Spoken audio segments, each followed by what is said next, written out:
That one day on set, I just got like really hot and like got tunnel vision, got vertigo, got sweaty, and then like I had to like excuse myself. I was like, guys, you have to write me out of the story. And I couldn't, I literally didn't even finish the scene. I was just an extra after that. And then they wrote me out, and as soon as they wrote me out, I darted out. And I went to the toilet and I started throwing up so much. And I was like, holy shit, like what is wrong with me? Like,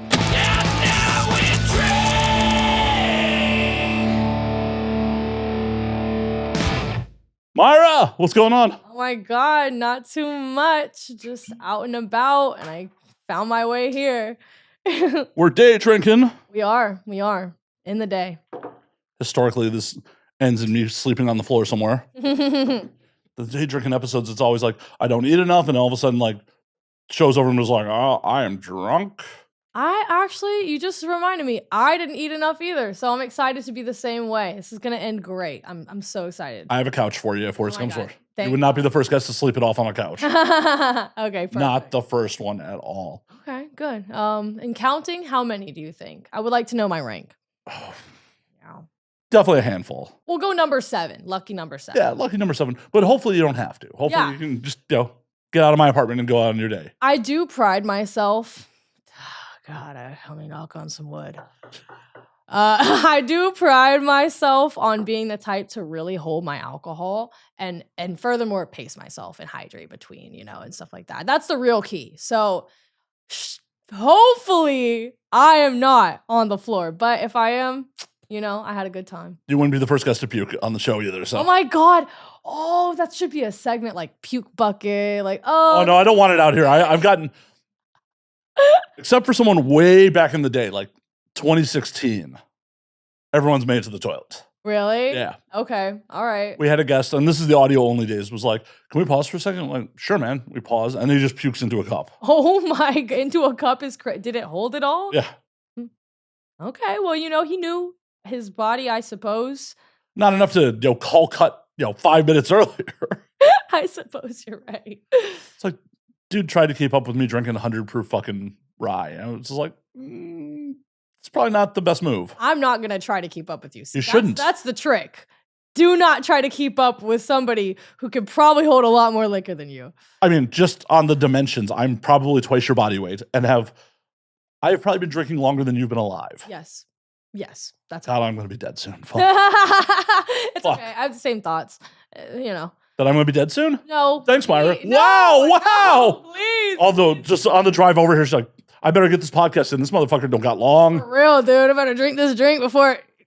You never know. I'm going to be the last guest. It's going to be cool. No. I don't want to go down in history as the last guest. I want to go down as one of the coolest, though. We can definitely make that happen. All right, cool. Good. I would love to make that happen. Starting with making you go to the store and grab me Hennessy. 2 stores. Yeah. Yes. Where did you say it was available again? Not Gelson's. Well, you said it was the corner liquor store? Yeah. You should hold the bottles to camera so they can see what bottle I got you from the corner liquor store. Little ASMR. Thank you. I do really appreciate you. No worries. You're a doll. But I think it's important to have on record that I brought you a whole key lime pie. Yeah, but that wasn't part of the original deal. All right. Do you want to? Oh, yeah. Oh, yeah. You're going to tell him? Oh, yeah. All right, go ahead. Tell him. Go ahead.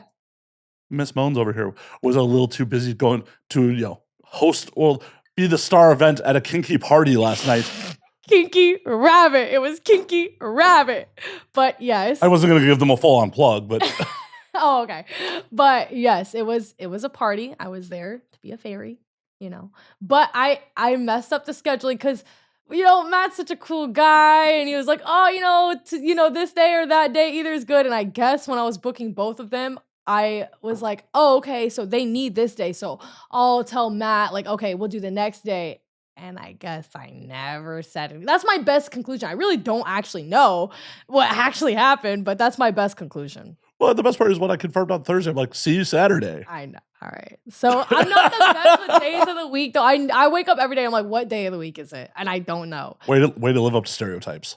Oh, man. Which one is that? I'm sure the internet has many stereotypes about, our cohorts in the industry. This is true. But I mean, like, I don't know, like, the job that we have isn't like a Monday, Tuesday, Wednesday, Thursday, off Friday kind of job, you know? It's like, okay, you're working the 27th and the 18th and so I only know dates. Like, I don't know, like, what day of the week it is unless it's Monday or Tuesday because my car might get towed, you know? Like, because I have street parking, so it's Oh, that's horrible. I hate it. I hate it. How you been in LA this long and still have street parking? Well, did you see my car, how it looked all Yeah. dinged up and Yeah. stuff? That's all hit and runs. Oh, I know.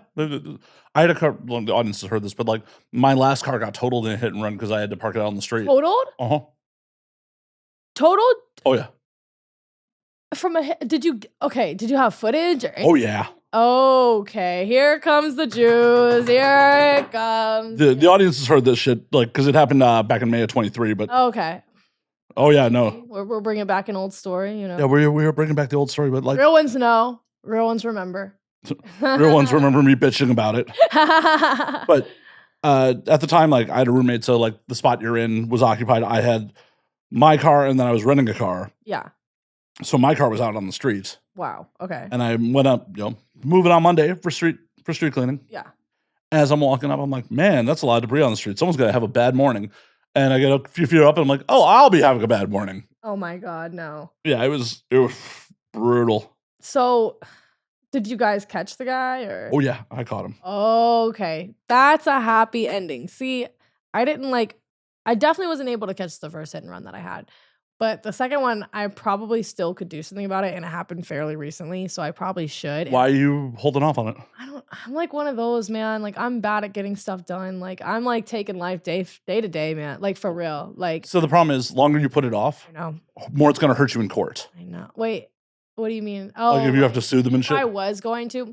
Honestly, like my bumper, I was already gonna get a new one. The only thing now is like the fender. So like now I have to get a new fender too. And like, yeah, that sucks. But I was already kind of planning on like fixing her up.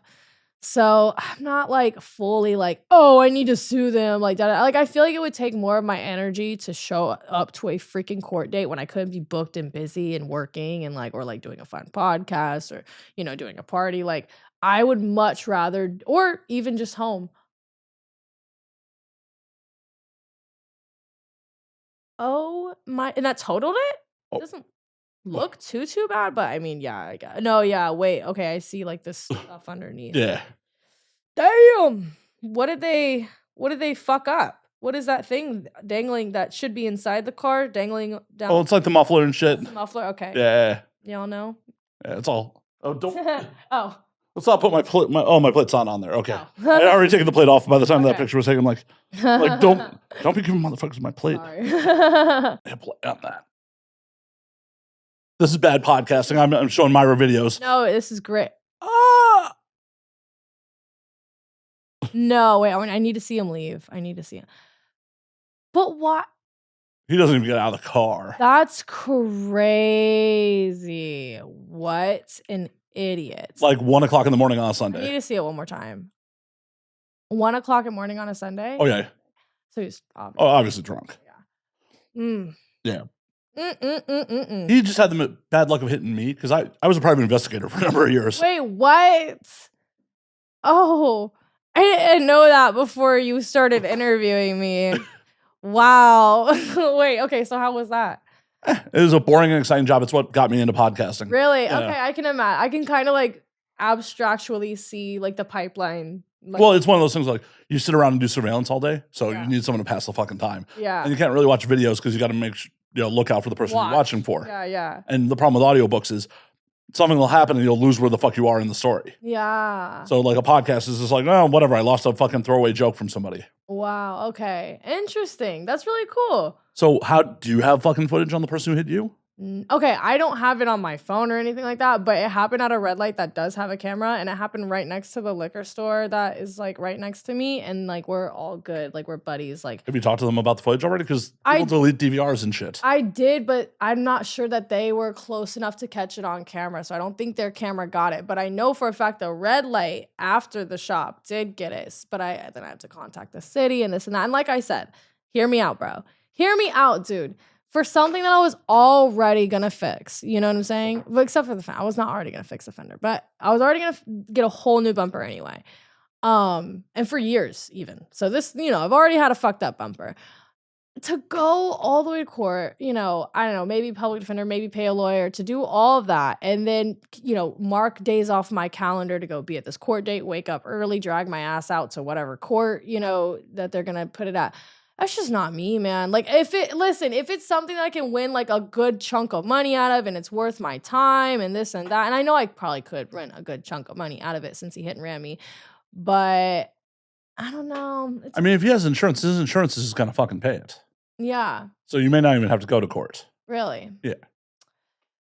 I don't know. We'll see. But the problem is, longer you put it off, more. Also, I forgot to add this. My car, like, okay, I went to go get it registered, and then they're like, "Oh, you can't do that," and I'm like, "Why not? Like, what?" And they were like, "Well, you owe a bunch of money on some tickets," and I was like, "I literally just went to the court and I paid all my tickets," and they're like, "You paid all your like stop, like, traffic stop tickets. You didn't pay all your parking tickets."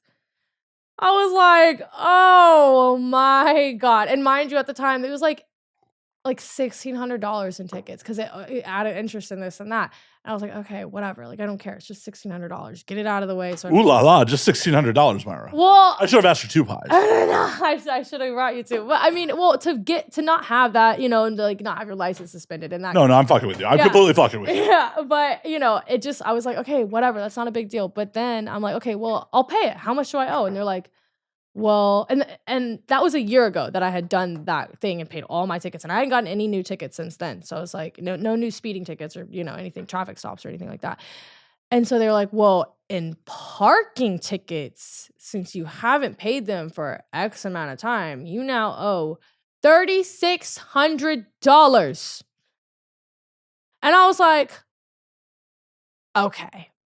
That's fine, but I'm not paying that. And let me explain why. You cannot make me and that's just not fair. And I know for a fact that I can call all these places up and get it all lowered and this and that. So I'm not just going to outright give the government $5,000 because they want to pick on me because, the type of car I drive, which I'm not going to go into detail of. No, I wouldn't ask you to. But, I mean, you saw it. You know what I'm talking about. And so cops pick on cars like that. And the thing is, I'm not going to pay $5,000 because they're picking on me, this and that. And because Venice parking is like ridiculous, bro. Absolutely ridiculous. Well, that's what you get for living on the West Side. I know it's what I get. But however, I mean, it's the entirety of LA, really. And the thing is, they'll let some cars get away with it. They won't let some cars get away with it. Some days they let you get away with it. Some days they don't. And it's very confusing. And then you'll have a place that you park. You'll have a place that you park regularly all the time. All of a sudden, the city puts a new sign. You can't park there. And it's just like, how do I win? There's no way to win. Move to a place that has fucking parking. I know. I'm working on it. I actually am working on it. I've been thinking it over a lot lately. And like I used to live like more in the valley and stuff like that. And I still didn't have, like, I had parking at first, but then I moved to a house. And then they were like, no, you can only do street parking. And I was like, what? Like, you're telling me this just now type thing? And so, yeah, that was a whole other thing. That's how I got my first hit and run. And that's when I first was like, okay, I'm going to get a new bumper. So this has been a whole thing, for a while. It might just be new car time. No, Donna's great.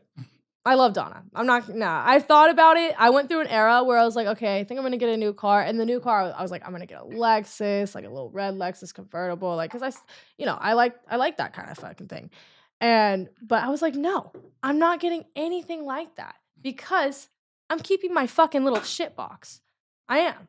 I'm keeping my little piece of shit because Donna's a great car. She's been through so much. And I mean, she's classical, practical. It works. I just need to fix it up. And it was my first like big purchase and I bought it and I paid it off. And like, I'm like, no, like, I don't want to go through all that again. Like, well, and you're doing the responsible thing in the industry because you know how many fucking girls are like, yeah, I need a brand new Mercedes. Fucking, it's like, girl, I know for a fact that like if you don't get a couple scenes this week, you're going to have problems making rent, yet you have this baller ass car. Yeah, no, I'm not in the business of doing stupid stuff like that usually. Well, unfortunately, that's another true stereotype about the biz. It is, no, for sure. And like, I mean, I'm not gonna sit here in front like I'm a fucking genius with my money or anything like that, but I do try to be somewhat practical and like save and stuff like that. I definitely have a lot of learning to do and like with financial literacy and stuff like that. But like, I mean, you're saving already. Ooh la la. ooh la la, right? You have a savings account. Fucking, fancy, huh? Ooh. I know, right? I know. I'm getting really crazy now, but you know, You got an IRA too? No, I got I got a Roth IRA. Is that the same? That's the same thing. I told you I have some financial literacy. Hey, you have one though. To obtain. You have one though. I'm working on it. But yes, I did start my Roth IRA fairly like recently. Whatever. You have a Roth IRA and you're in your early 20s. Yes. Yeah. Whatever. Like you're doing fine. I'm doing all right. But yeah, so that's why I just want to fix my car. I want to keep it for as long as I can. I know it's a good, reliable car that can last a very long time. So I'm not going to like, get a new one or anything like that. I thought about it. I was like, I don't want to go through all that. I'm just going to fix Donna up and until the wheels ride off, dude. Like for real. Like it's a classic. You can't just throw her away. It's not time. Fair enough. Not time. But I thought about it solely off of how much money I owe on the registration. I was like, fuck, dude, I should just like accidentally. You know what I mean? But no, I was like, no, that's not. Oh, donate the motherfucker to charity. Huh? You can donate her to charity. You think? Oh, I know. I donated that fucking wreck to charity. Really? Uh-huh. Oh, that's good. Yeah, the parts and stuff like that. Not my problem. Yeah. That's good. And what's crazy is they fucking by hook or crook did it because technically the title was still in Nevada from when I lived in Vegas. Really? Yeah. So I couldn't even technically transfer the title. They found a tow shop that would donate that. So by the law, if you don't pay the bill on an impound, they can just take it title or not. Wait, okay. Oh, yeah, no, I knew that, yeah. So they towed it away and then sent me a bill. Yeah. So they could take the title, even though I didn't have. Wait, so they tried to bill you for it? No, a bill. Oh, okay, I get it. Okay. Yeah, It's like a paperwork thing. Yeah, it was like a paperwork thing, and it said in bold letters, you do not have to pay this. Yeah. But it was so they could document like why they were transferring the title away. Right. Okay. Without me actually having little. Yeah, they loopholed that shit for me. Yeah. And then I'm like, write it off on my taxes. Yeah. Oh. Go blind kids. Have some, some car parts. That's good. Yeah, because you can write charitable acts off on your taxes. I want to start doing charitable acts, not just for the tax purpose, but that's a great benefit. What other reason is there besides the tax purpose? I'm actually. Hold on, let me think about it. You gotta think about this. I was just doing a fucking bit. Holy shit. I was doing it with you. I was building off of you. I'll take your bit. I was a theater kid. I did improv, so I'm a yes and person. Yes and. Little behind the curtain for the audience, like, oh, okay. Yeah, it was fun. I feel like I take that with me anywhere, pretty much. It's a good basis for sure. So, what charity are you gonna do? Well, I feel like mine's not as honorable as yours because I like animals and yours is blind kids. And I mean, I just picked one that would take the car. Oh, don't tell them that. Why? Because they're blind. They won't know. No, that's not the same. Oh yeah, they could hear this shit. That's the only, and also their hearing is magnified because they can't see. So they're not fucking Daredevil. Huh? They're not fucking Daredevil. Wait, what's Daredevil? You never seen like the Netflix TV show, the comic book? He's a blind superhero who has superhuman hearing. Listen, some deep nerd shit. Yeah, my deep nerd shit is like Minecraft, like it's like newer deep nerd shit, He's in Marvel Rivals. Marvel Rivals, bruh? Uh-huh. I know that video game. Yeah, exactly. Oh, it's a video game? Yeah. It's not, but it's also a comic. Right. Show and this and that. Okay, I know Marvel Rivals. Okay, he's a character on there. Mm-hmm. Well, I am Daredevil. And no, they are Daredevil. and they can hear. Because yes, the hearing is amplified or the senses are amplified when you are missing one or something. That's what they said. So if you go blind, is sex better? Your sense of touch? Unless you don't like being blindfolded, maybe not. Well, no, I mean, but I think you only get the touch and the smell and the all. Yeah, like I'm assuming if you're blindfolded, it's not the same. But I'm saying like if you're actually blinded. Yeah, it probably is because your sense of touch is going up too. You're right. Dang, bro. Should we get a blind person on here and ask them? We gotta get someone to like just fuck a blind. Well, like, how do you even like do the comparison? How do you do the side by side? Like, That's true. Oh, no. We need to find somebody who was not blind in their early years, and like maybe went blind around like, 30, and like maybe now they're like 60. So like they have a wide spectrum of like experience. yeah, but like the scientific experiment still isn't good. It's not the same partners unless they're like married, and then it's like We gotta find a married guy. like, was fucking your wife better? But like, he of course going to say it's better now. Like, No. We isolate him. Get him a little drunk. come a little drunk. Be like, yo, blind dude. So fucking your wife's still Fun. cool? Yeah. Like, tell us, was it cooler 30 years ago or now? I think I have an alternative plan. We find a male talent. We blind him. We just cut his eyes out. Okay, I like this Oedipus type thing. Yeah, and then for science. I mean, we're cutting his eyes out for science. Yes, It's male talent. They don't need eyes. Experiments are. Scientists are the backbone of our nation, and where would our world be without experiments? So, Right? Humanity would not be where it's at right now. No, it wouldn't. We wouldn't have penicillin. Exactly. Think about How bad porn would be without penicillin. yes, it wouldn't exist. I'm sure it exists. It would just kill people. Yeah, that's true. It would be more of an honorable job, like joining the military or something. Oh, then you could really get away with calling motherfuckers civilians. Oh shit! Okay. We looped it. Going off to porno war. Yeah. In a way, you are putting in your blood, sweat, and tears every single day too, and that's the craziest thing about it. So if you had to pick a male talent to blind, who are we blinding? Oh my god, bro. You said nothing was off limits. Okay, if I had to pick one to blind, probably my partner Axel Hayes, so he can't look at anybody else anymore but me. Well, and that makes the science really easy because he knows what it was like before with you beforehand and now after. Yeah. No, exactly. So it would be great for science and just scratch the whole jealousy thing. Yeah. Added bonus. Yeah, added bonus for me personally. You gotta let him know when you get home. Wait, what? You're gonna let him know when you get home. By the way, we're gonna be blinding you. I will let him know. Like, I'll probably ease him into it, probably like give him a little background and be like, hey, so we are going to blind you. And then, that'll probably smooth it over a little if we can. Yeah. So that's probably the Are plan. you going to wait till the episode airs or are we going to blind him beforehand? I think we'll blind beforehand so that we can get like a good backlog of the experiment going. Cause I wouldn't want anyone to like not be able to see the experiment unfold, in a timely manner. You know what I'm saying? Like if we, shot it, aired it, I mean, the fuck. And then blinded him. And then they had to wait even longer. I mean, and wouldn't that just mess with the experiment? There's all these variables, constants. Like, I don't think we should fuck around like that. I think we should be serious about this and do it by the book. I agree. Yeah. So When you get home drunk tonight, just get on it. Yeah.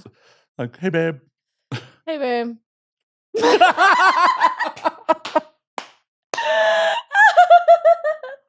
Exactly. That is exactly how we'll do it. Perfect. Yeah. All right. So I've got the plan in mind, and we just have to do the acting after that. So and leave it to me. I'm very much a woman of my word, as you've found out with the key lime pie. So yeah, we'll just get on that then. Yeah. Hey, he could have a whole new look where he just wears sunglasses in every scene now. And knowing him, knowing Axel, he would love that. He, that's absolutely his style. That's his style right there. It's just for science, babe. It's just for science. No, please stay still. Stay still. It's for science. I'm just gonna strap you in here. You're gonna be fine. I've actually, this kind of reminds me of the book I've been reading, which I started reading. Who knew that a porn star could read? I know many porn stars that can read. I didn't. I do. Don't lie. I do. Don't. I do. Mm. Name them off the top of my head. Name them. Siri Doll. Okay, that's because, but yes. Lisa Ann has books. All right, whatever, dude. Fine. I've been around forever. By the numbers. No, I know. There's actually a lot of like really like introverted, like super smart girlies and like a lot of singers too. But yeah, I just started reading, and the book I started reading was that Netflix show. Have you heard of it? It's called You.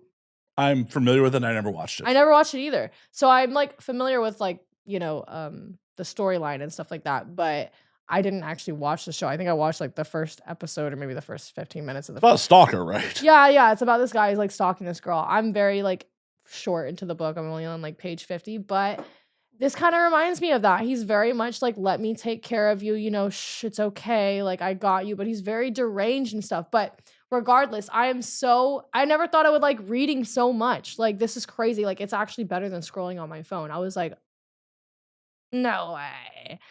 But it is. Well, yeah, one's actual like entertainment and the backbone of humanity. The other one is, you know, engineered brain rot to try to get you to have dopamine hits to do it more. This is true. This is true. I'm trying my best to break those cycles with the dopamine shit because like I'm like really bad about it. Like I will just eat because I'm bored. Like I'm hungry. I'm not hungry. And I'm like, where are the sweets at? And I'm just doing it because I'm bored and I'm looking for a dopamine hit. Like once that, you know, not fake well, because I don't eat sugar, but like once that what?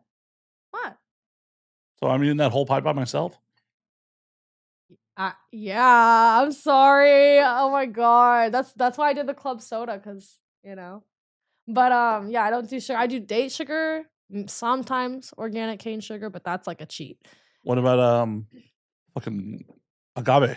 I do agave. Yeah. Yeah, I like agave.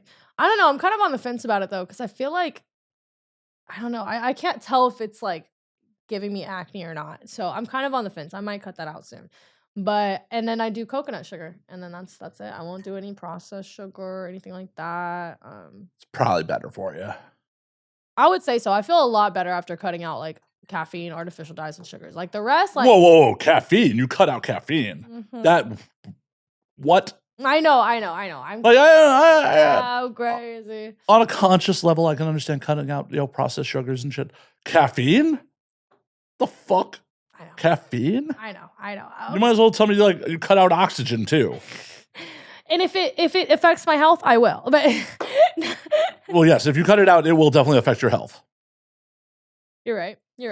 But okay, so the reason why I cut out caffeine, it's actually kind of silly. You'll never believe it. I was diagnosed with high blood pressure at the age of 23, bro. They were like, "What's your job?" And I was like, well, you know, and they were like, "Okay, that's fine. We're not judging you, but we think that you work a lot, and I think that's why you have high blood pressure. Like you said you always do this. If you're not working, you do a podcast, you do that." Because it was also like kind of a therapy thing. Because I thought it was anxiety, so I went to go see a therapist, and she was like, "This is not an anxiety thing. This is blood pressure, dude." So yeah, I was like on set this one time, and I drank like 4 shots of espresso because I used to love coffee down, dude, like down. And anytime I ordered it, I would get like 2 or 3 shots in my coffee. I get a big old coffee, vanilla caramel iced latte. That was my shit right there. Every day, twice a day, even sometimes.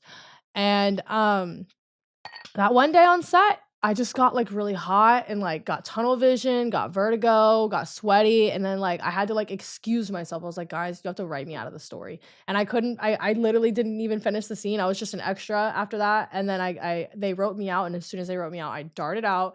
And I went to the toilet and I started throwing up so much. And I was like, holy shit, like, what is wrong with me? Like, am I having anxiety? Like, this is so, like, bizarre. Like, I just don't know what's going on. So the next day I went to the doctor and stuff. And then that's what she told me. It's like, it's high blood pressure. Like, you probably shouldn't do caffeine and stuff like that. And then I was like, it's okay. It's probably a little mix of both, probably high blood pressure because I was anxious because I drink a lot of coffee, probably a mix of everything. So, but I still, went through a little time period where I was like, okay, let me not do a little caffeine for a while and, eat right and do right. And then this one time I was like having period cramps. My friend gave me a Midol. And we went, to go run some errands. And I started feeling weird again. I was like, bro, I'm starting to feel like that day on set because she was on set that day. And she was like, that's weird. Oh, I was like, yeah, I don't know. And we got to like this restaurant we were about to eat at, and I was like, bro, I think I might have to go home. Like, I'm getting vertigo and shit again. Like, I don't know why. Like, I've been good for 2 straight weeks. This has not happened. Like, I don't feel anxious. Like, I feel good. Like, I don't know why I'm feeling like this. And she was like, I didn't want to tell you this because you told me it was anxiety. So I wanted to give you a fair shot. But there was caffeine in that Midol. And there's 50 milligrams. I looked up how much is 50 milligrams. It's equivalent to nothing. Nothing. Nothing. But I still had a reaction. I was like, bro, damn, dude, that sucks. Like, and I had to go home. And then as soon as I went home, I passed the fuck out. And I passed out that night too, as soon as I got home. Like when I was driving and shit, it was like hard to drive because I was like so just like, not feeling well. And I got home. As soon as I got home, fell on my bed and just fell asleep. And then I had the same reaction the next day, even with the low amount. So yeah, like my body, I don't know if I'm allergic or if I really do got high blood pressure. I don't take anything for it. I don't have any issues with it as long as I don't drink caffeine. So yeah. Yeah, I would just start medicating. Medicate? Well, to give up, let's see, caffeine free, some meds, caffeine. Yeah, I'll just take some meds. I was on, what is it, beta blockers for a bit. Oh my God. Oh my God, dude. My drug of choice, beta blockers, dude. Fuck all that other shit. Give me the beta blockers, bro. Oh my God, dude. But no, I ran out of beta blockers and I was like, okay, I'm not going to get more. Like, it's just, that's what, Riggs doesn't have any beta blockers? Huh? Dr. Riggs doesn't have any beta blockers? I don't know. I never asked him. You should ask him. I should, low key, like, I mean, honestly, if I'm ever in a pinch, like, I should ask. But like, yeah, those were like, it helped me a lot through like that little phase of like, am I having anxiety or is it caffeine? I'm not really sure, but it regardless caused me a lot of stress, which could cause high blood pressure. So I was like, okay, take the meds that they gave. See, the placebo, it was all the placebo. 100%. And that's why I'm like low key against meds, dude. Cause I'm like, like I don't, if I feel good, I'm good, and that's just that. So if I ever do feel bad, I'll get back on some beta blockers, but I don't get tired. I've like learned how to live life without caffeine because it's been about a year and a half since. So I've learned how to live life without caffeine. How? Bro, like, I don't know. Oh, God. I'm just a very energetic person. Smoke a little bit less weed, I guess, and I'm fine. I don't smoke weed. I'm just on the balancing act of like, do I caffeinate or drink alcohol? Like, yeah. Well, how do you sleep? Do you sleep good? Do you sleep long? No. Really? Well, then that's why. I sleep like 9 good hours a night. Like, like straight up. No. Really? Sleep like shit.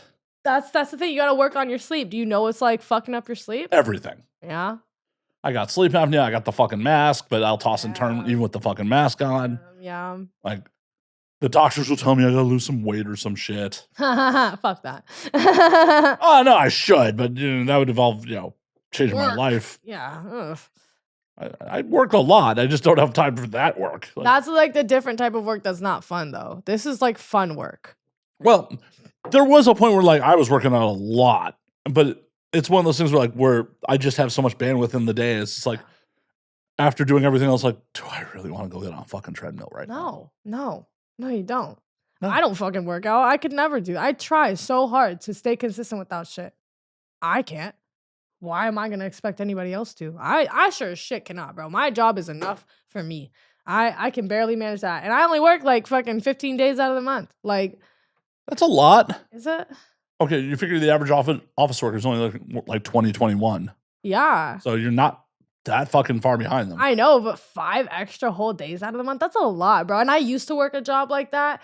And like, I remember how that felt. It was terrible, terrible, terrible, terrible. So like now that I can like be in like a more comfortable position these days and still like just be like, damn, bro, I work so much. And like I definitely didn't, and I didn't work those hours, and I didn't have to do that dumbass shit and like just all that. Like, I'd be like, damn, I'm kind of ungrateful. Speaking of your work, why does your podcast have an episode in 11 months, slacker?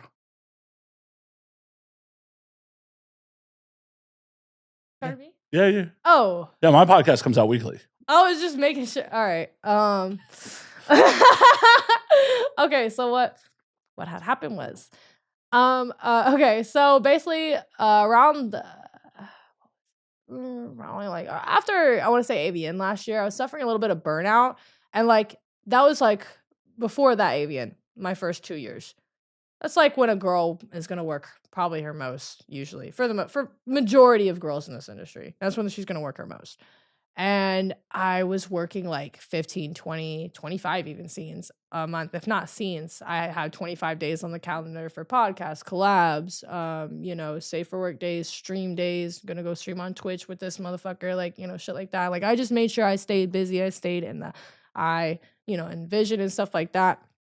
And after that Avian Award, after that Avian Award show, I was nominated for like collectively XBiz, Avian, all that shit, probably like 11 or 12 awards. I was nominated for Best of Starlight. It was a great year for me. But I just suffered a lot of burnout after that show, and I was just like, bro, like all that hard work and for what? And and here's the thing. I was doing it wrong, and I'll take credibility for this is my fault. I was doing it wrong in the sense that I was putting in so much to my work life. I was putting in nothing into my personal life. Nothing in I love my personal life. Like I love being alone. Like I love reading, cooking, being with my cats, hanging out with my friends, just doing nothing with my people, like or talk to my family or whatever. Like Blinding your partner. Plugging my partner, Axel Hayes, like I love being with him. But yeah, I love doing all those things. So I just wasn't giving myself any of that. And like I was very, very happy. Like I loved having like just shit to do all the time. Like it was very like I wasn't unhappy or anything like that, but I just wasn't work-life balance. Yeah, I had no fucking balance whatsoever. And so it caused a lot of burnout. And then, that's when I was like, bro, I'm so sorry. My producer, Chris, we're still super close. Like we talk all the time. I was like, I'm so sorry, dude. We gotta like take a break on this. Like I'm not in the headspace to be scheduling all these people right now. And like there was kind of a lower talent pool at the time. Like right after that, a bunch of new girls got in who would definitely be down to get on my podcast and definitely be easy to schedule and stuff like that. But I was suffering a lot of burnout. There's like a little bit less of a talent pool. And I was just like, yeah, let's just cut it until I can get my safe for work numbers up more and then be able to offer these girls more. So it's like less of a favor, more of a let me do something for you kind of thing. Cause I felt like I wasn't being able to offer that much to my guests. I felt like it was more of a favor and I wasn't paying them to be there. They were making out time for me. I mean, I did it for you, but I understand. Like I don't pay anybody to fucking do this. I mean, but I have one, so I get it. But like I felt like, and then there were times where like I had days where like 3 girls didn't show up and so they were friends and like, you know what I'm saying? Like, well, why do you think I'm chill about this? Like I've been doing this a long time. I've been doing this show 10 years. Like, damn, 10? Yeah, it'll be 10 in May. It was the first release. So like I've been doing this 10 years. Like, but I've never paid a single fucking person to do this show. Yeah, right. Like the payment is the booze. Yeah. But at the end of the day, like it's a symbiotic relationship. It's not like they're doing you a solid. You are providing them safe for work content that they can use to promote with. Yeah. Like just because the actual episode may not do huge fucking numbers doesn't mean that they can't use clips from it to promote themselves with.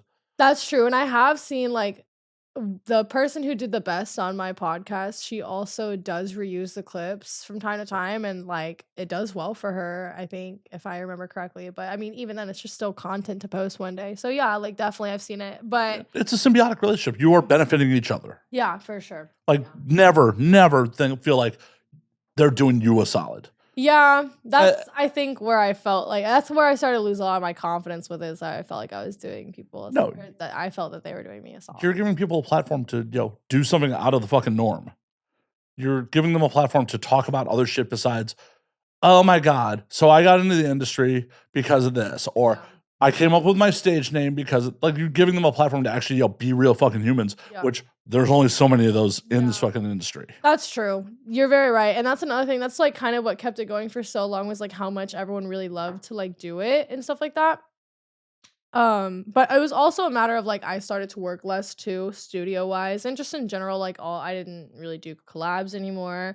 I stopped doing like all my little safe for work stuff. I just kind of like took a pause because there was also some personal stuff in my life that like was really big, really, really big that I just completely blew off and missed because I wanted to work. I understand. You give up caffeine. Yeah. It's huge. It's huge. It's huge. But, but yeah, there was some stuff that I totally missed. And like, yeah, I was just like, I need to take a step back from all of it, every single last bit of it. So also I was like not making as much money. And so I was like, okay, if I'm going to save and this and that, then I don't really need to like, me and the producer, we were both putting in a lot of like money into producing that podcast. So like we were like, okay, like these things ain't free. Yeah, these things ain't not free. And not free. No, they're not. So, I was like, let's just like take a step back. And he was like, yeah, I agree. And, we did. But we really want to start it back up. And like that's kind of like my mission this year is to like perform the hardest, be the best, that I can be.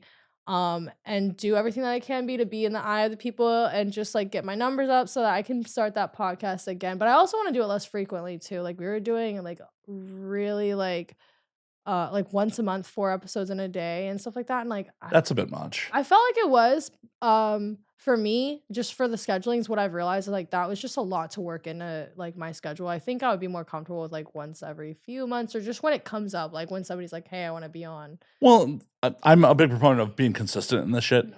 because people only have so much time in the day to listen to podcasts, Mhm. and like you got to be in their steady rotation. Otherwise, unless the guest really sings to them, like they're not gonna fucking tune in. But to do 4 in a fucking day, like you as a host need to be able to call on shit. Like how are you able to fucking really give an authentic conversation if you just had 3 other fucking hour-long conversations? It's true. I did feel really like bleh by like the third or fourth. But I feel like it didn't fully like affect my performance many times, but it definitely had to a few times for sure. But yeah, it was just a lot on me. And I think that like what I've learned from all the time away from it is like what's gonna work and what's not gonna work. So like definitely like if we restart it, I want to like reformat it a bit. If? Well, when? Well, Yeah, when? When's the word? when When? restart it, I definitely want to reformat it. What? Come on, you can't leave me out here in podcast land by I myself. know, We were on a dude. panel together. We were on that motherfucking We were panel. put on the media panel as the podcasters. We were.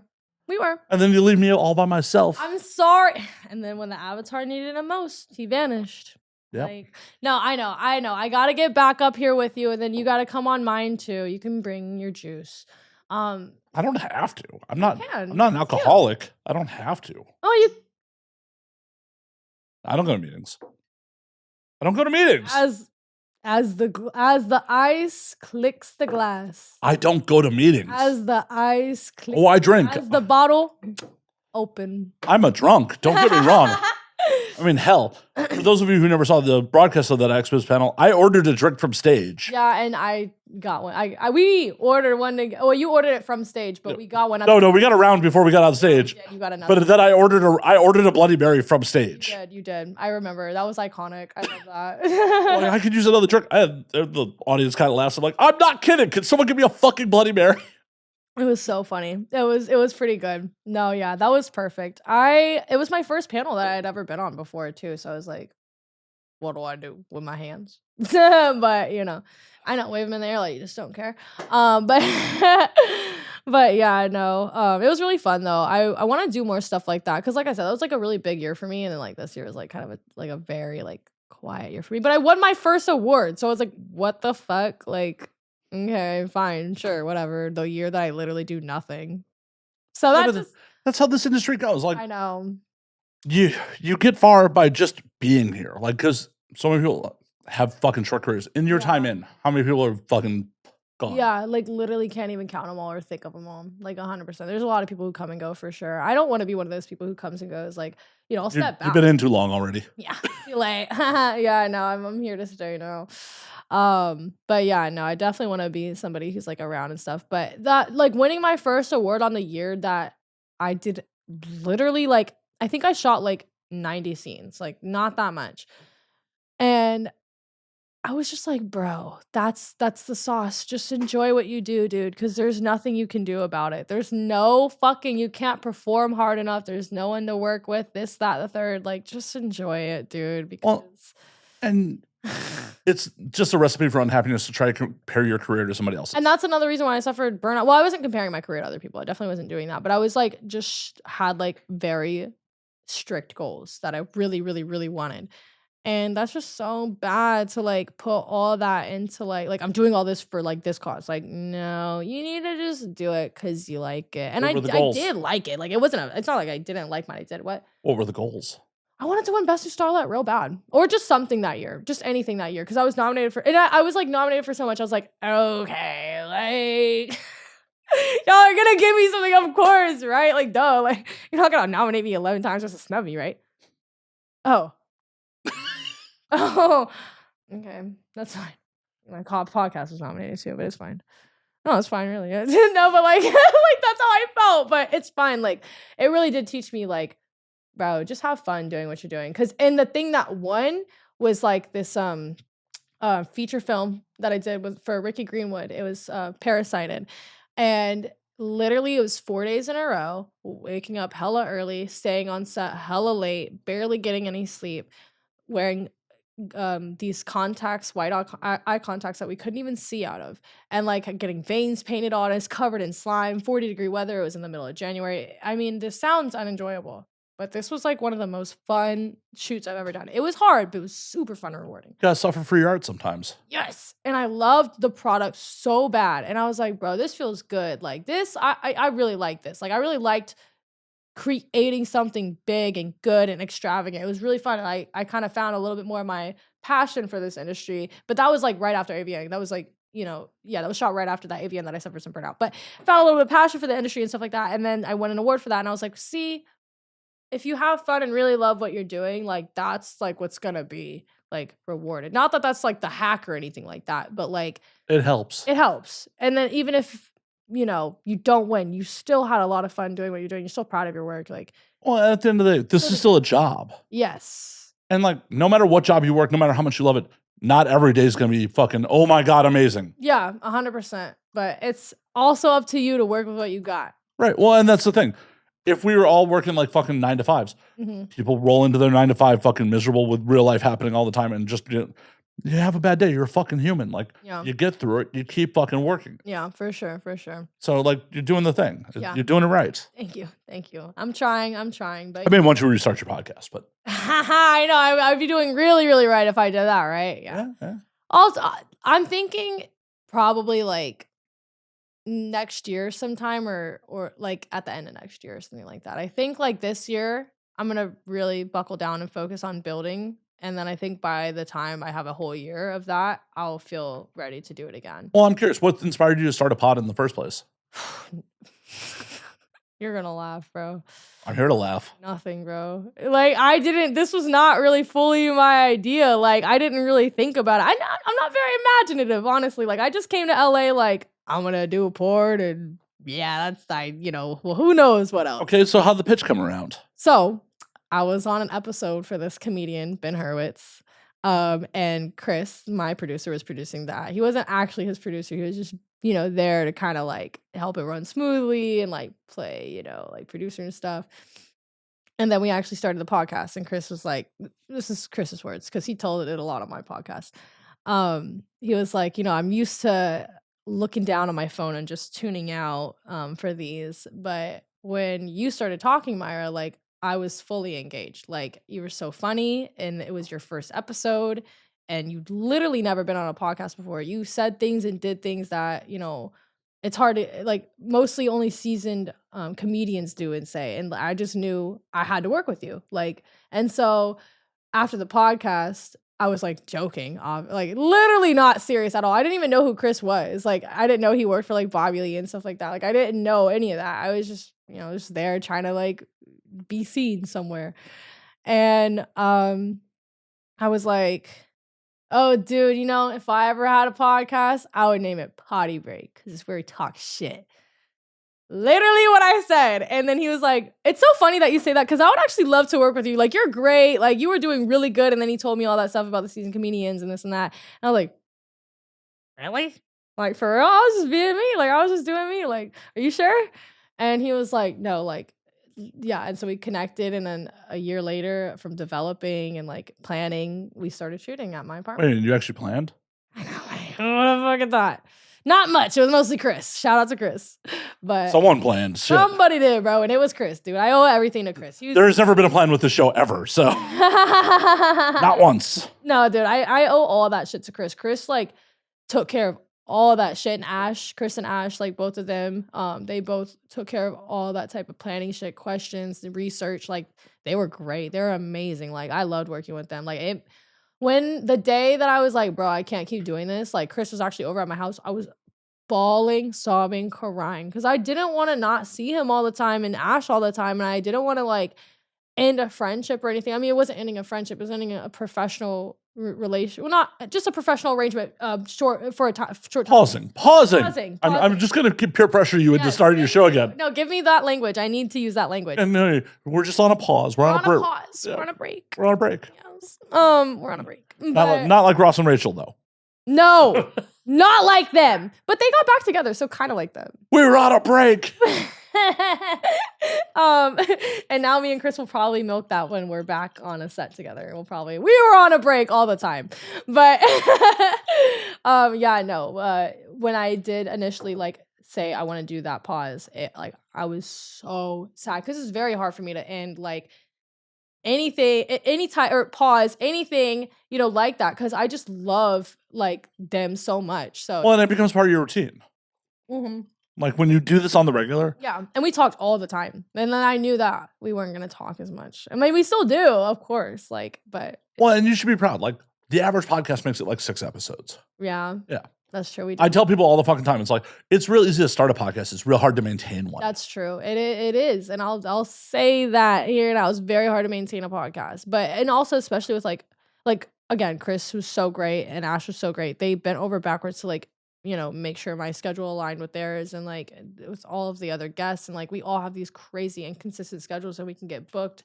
And then that's a paid booking. So this and that, you know what I'm saying? Like, I mean, I wouldn't do it for my podcast dates, but other guests would and stuff like that. And I totally understand. Oh, no. Anytime anyone's like, yo, I got a paid gig. Like if you would, like, if you're a paid gig. Right? Like literally yesterday, if you've been like, hey, I got a paid gig, like not even like it was a scheduling like I got offered a paid gig, I'd be like, make your money. Yeah. I have never in a million years. I'm the same way.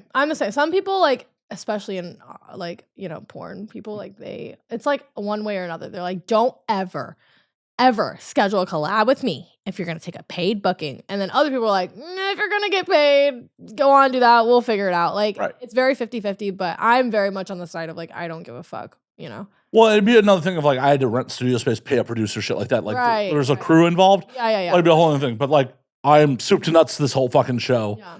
Like I have to walk 5 feet out of my bedroom to record this motherfucker. Like the most inconvenience on this is I bought your booze yesterday.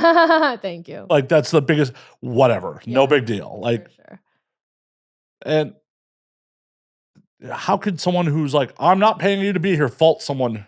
That's true. And I never did. No, it really wasn't a big deal for me. But yeah, I just want to make sure also it's just more like, how do I put it, appetizing, and enticing for them to want to come on my podcast. So like, what's not enticing about it? Like, as I said earlier, it's an opportunity for people to fucking talk some shit about things that they normally don't get to talk about in their public space. Mm-hmm. So many people have fucking such curated personas. Like, I'm sure you see this as much as I do. Like, you go to look at someone's Twitter to like, try to learn something about someone's fucking, and all they're doing is reposting scenes, reposting fucking their content. And it's like, who are you as a fucking human being? That's true. And in 2026, the audiences want some authenticity. They want to know like who you are as a person, not just who they fap to. That's true. Yeah, they do. And like that's like the biggest thing. Like I hear it from fans all the time. They're like, bro, when are you gonna restart Poddy Break? When are you gonna restart Poddy Break? When are you gonna restart the podcast? When are you gonna do this? Like the demand's there. The demand is there for sure. So like, yeah, I'll definitely, I definitely want to restart it for sure. And I know Chris does too. So we'll get it there at some point. Stop, slacker. Stop. Start. Start. Don't stop. Start. Okay, I will start. I promise. Just give me a little patience. But that's it. That just so y'all know, she is coming back. Poddy Break is coming back. But 11 months. That's a pregnancy right there. It is. We're getting pregnant with the Poddy Break baby, and we're gonna give birth to it in about 9 months to a year from now. Probably a year. Probably more like a year. A year? I just think it's also the smartest because I really, really, really want to lock in. Like, well, okay, the first time we did my podcast, we developed for a year, and like we're definitely gonna reformat, like for sure. We have to. What's gonna be in the new format? I don't know, and that's what we're probably gonna take a year to decide because we are, yeah. Well, no, trust me. Listen. It took a year to format the first one. Don't mess with the recipe, man. Right. Just get back to it. Just get fucking back to it. Don't mess with the recipe. Well, do you have a charger? Probably somewhere. Nah, that's fine. I thought you did because I see all these cords. I'm like, They're audio cables. Listen, as a fiend, as a certified fiend, I see cables. I'm like, charger. You're like, I can't have caffeine. I need other stimulants. What the fuck? Yes, exactly. I have other vices. I smoke a lot of weed. So, but I don't think you should wait a year. I think you should get the fuck back on it. We'll see. We'll see. We'll see. We'll see. Also, we used to shoot it at my house, and now I'm in a really, really tiny apartment right now. And that's why I'm working on it. So we talked about this earlier. Um, we are looking to move into a much bigger place. But yeah, so maybe when I get into a bigger place, that will probably be more. I know a comedy club you can shoot at if you want. Comedy club? How much though? Not much, actually. Really? Yeah. We'll talk. I'm technically their head of podcast production, so. Okay. We didn't pay too much for the short time that we did have a studio, but I mean, it was nice having the studio, but I think I like it better at my house. But also, I have like 4 cats, so it's kind of bad for people who have allergies. That sounds like their problem. Like, yo, here's your Zyrtec. Like, I mean, yes, but I come from freaking, the porn world where it's all like, consent, are you okay? Is everything right. Do you consent to the Zyrtec? Let the motherfucker know. That's true. There's going to be a lot of pussy in this motherfucker. Hell yeah. Whole lots. Yeah. So you're mad at pussy. Like, surprisingly, it only affected us like one time. We had a guest over and she was like, had bad cat allergies, but they didn't kick in the whole time she was there. I think maybe after she left, she said she sneezed a little bit. That sounds like her problem. No, for real. Not our problem because it wasn't on the show. So, but those allergies are just a placebo. They don't exist. They don't. It's all in your head. And if you thought about the color purple or something, you wouldn't have to sneeze. So exactly. Exactly. Yeah. It's all in your head, just like that other stuff, like cancer and stuff, right? Yeah. Oh, cancer's definitely in your head. That's what I heard. I heard if you think hard enough and don't go to the doctor, it goes away. That's my plan. I heard if you ignore it, it goes away. Yeah, that is 100% my plan. Like, who told you about my medical plan? Dude, I have the same one. That's how. We must have the same provider. Are you kidding? You got one fucking day of puking on set and we're like, I'm going to the doctor. One day. Like, I fucking would puke my brains out on set and be like, I'm good. Hell, God, this has to be like 2013, 2014. I puked up after my birthday, like fucking coffee-colored vomit. Coffee-colored vomit? Yeah, that means you're internally bleeding. Wait, why does it mean that? Because the blood coagulates and. Really? This one time I threw up and it looked like Valentine's Day because I ate hot Cheetos. Yeah, it's a little different. Okay, so that. Okay. No, but this is. It was like pink and red, like pink with red chunks. That's fine. Okay. I mean, you're still puking. Coffee colored means that you're internally bleeding? Mm-hmm. Wait, but it's brown, right? Right, because the blood is like oxidized. But I've thrown up. Wait, that automatically means that? Or doesn't I mean, it potentially means that. Oh, potentially. Okay. I'm not a fucking doctor. I was scared. I was like, what if I've been internally bleeding before? We're on the same medical plan. It's cool. That's true. But yeah, I was just like, I let it ride for like a good week and a half of me being able to barely keep food down and shit. A week and a half? Oh yeah, I'm going to die like this somehow. Bro, you're crazy. No, I'm just a dumb dude. You're definitely a man. If there was one. Yeah, one of these days, some woman is just gonna be like, "Stupid, go to the doctor." Yeah, just make you go. We all need somebody to make us do things. Yeah, this is one of those things where it's just like, I'm gonna get pussy whipped into seeing the doctor. And that's how it goes usually. That's usually how it goes. Oh yeah, that's why y'all live longer than us, because we're stupid. This is true, and we're usually less lazy. But I'm not gonna say in my case. I'm not gonna say. I gotta make my partner do that shit for me. I can't do that. I actually have to get my boob screened. I found a freaking bump in there. It's probably fine, but I gotta get it screened. Did you squeeze it to see if anything came out? Try pimple pop that motherfucker? It's not like that. I don't know. It could be good content. Take a little razor to it. See what. Should I just slice it? Yeah. Pop it out. Yeah. You know we can do it right now. We got cameras. Yeah. All right. Yeah, sure. I'm sure I can find a sterile razor somewhere. No, I got one. Don't worry. Why do you have a razor in your purse? I do have one in my makeup bag in the car, though. Well, we can't have you run back downstairs. That's fine. That would be just unnecessary. It would. Yeah. It would disrupt the flow of the show. It would. And the thing is, we'll just wait. Maybe next time I'm back, we'll open it up and we'll do it like that. Because the medical, that is in the medical plan that we both have, right? Just do it at home. Oh, do it for the best. DIY. Yeah, well, I mean, do it for content. Yes, DIY content. Yeah. Yeah. True. Just cut a melanoma off. I try to squeeze it out. The whole fucking lump comes out. I'm like, oh shit, mastectomy. Now you're lopsided because you Yeah, squeezed like, a little too hard. Gotta do the other one too. Oh my god. Then GoFundMe some new tits. Yeah. I mean, that's not the first time, right? Hey, I did GoFundMe for my vasectomy, so Did you? I did. Did they fund it? Oh yeah. Fully? Uh-huh. I mean, what's fucked is the biggest donator was the bar I regularly drink at. Did you talk to them about that? Yeah, they handed me cash like at the bar. That's hilarious, dude. Okay. You know what? Good for them though. I mean, they know me. Like They're cleaning up the streets. they know me. Like I may have done some questionable things in their bathrooms. Oh. Okay. And that's the thing about it. It's like when you catch and trap a cat and neuter it. That's kind of what they did with you, I guess, I suppose. Yeah. Just to stop the like every spring, like all the fucking kittens that just come out. Thankfully, no kittens. I've No. never bred, as Never far as I bred? know. As far as I know. Well, then you'd be in luck. But you never know, dude. Oh, dude, if someone comes and like tracks me down, like, you're my father, be like, shit. Like, are you wealthy? No? Then yeah, I don't know you. No. You got the wrong guy, man. You got the wrong guy. You definitely got the wrong. What did you say? Your mom? No. Definitely didn't fuck her. No. Picture of her? No. Try I think next door. It'd be hilarious if like the picture was hot and be like, yeah, like we should reconnect. That's so funny. Yeah, hot with money. You're like, Yeah. all right. Yeah. Yeah, no, I did that. Yeah, for sure. No paternity test required.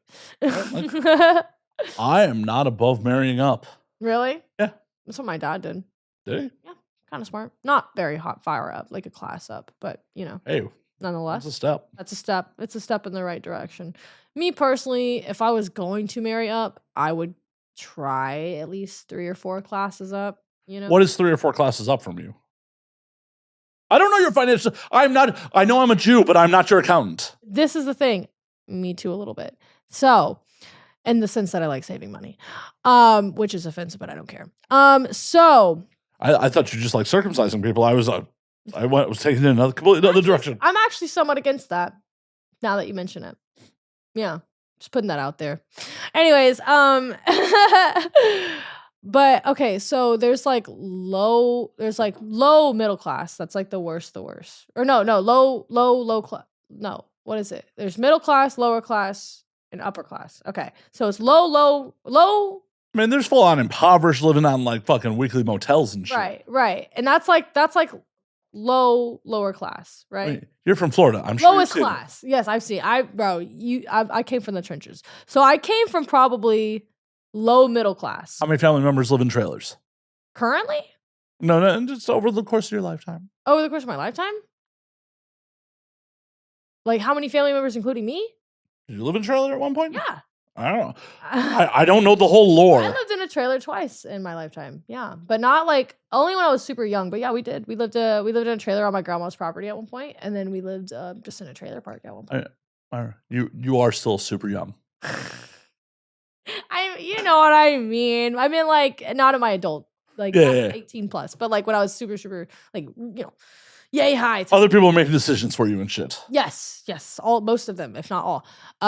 Yeah. So at that point, yeah, I was in a trailer once or twice, and yeah, I mean, a lot of my family, one of my family members died in a trailer. I lived in one, died in one. So yeah, I come from. Did they bury them in the trailer? I wish, right? Did they like bury the whole trailer as the tomb? That'd be fucking lit, dude. No, like a fucking pyramid. Like, no, just at that point, you got to stage them on top like this. Preserve them on top of their trailers. I would like that. I don't think he would have a problem with that. He was a cool guy. But my family's a bunch of chill motherfuckers. But yeah, I know. So I came from a lot of trailer trash. But starting from those are your words, not mine. Yeah, no, I use it. It's funny. I like it. I like trailer trash. It's homey, but mobile homie. Mobile homie, yes. I'll drink to that. Mobile homie. Sorry, I couldn't help myself on that one. It was just right there. And you shouldn't. It's punny. But yeah, coming from like lower middle class, and then I'd probably say now middle class, upper middle class, or, middle class probably. Yeah. Right about now. That's how I put myself. Well, it's a weird. Especially in this economy in LA, bro. Like, well, in LA, it's a if completely. I was in the South, I'd be fucking upper middle class, or Oh, upper class, or whatever. Yeah, like I'd be fucking. Well, it depends on where you are in the South. That's true, but most places in the South, I'd be doing way better. There's some people in Atlanta that got some money. Yeah. That's not, and compared to LA money, No, I don't feel like when I talk to my friends back home, I'm like, holy fuck, I'm doing way better than anyone my age, like majority, much better. But then I talk to people my age here, and I'm like, motherfucker. There are so many weird income streams here, especially if you're an attractive woman in LA. Yeah. Like, so many people are making a ton of money from doing full service work. That's true. And like a ton of money, like insane money from full service work. I'm like, more power to them. If they're willing to take the risk, fucking do the job, make that fucking bank. Mm-hmm. Get that upward mobility shit.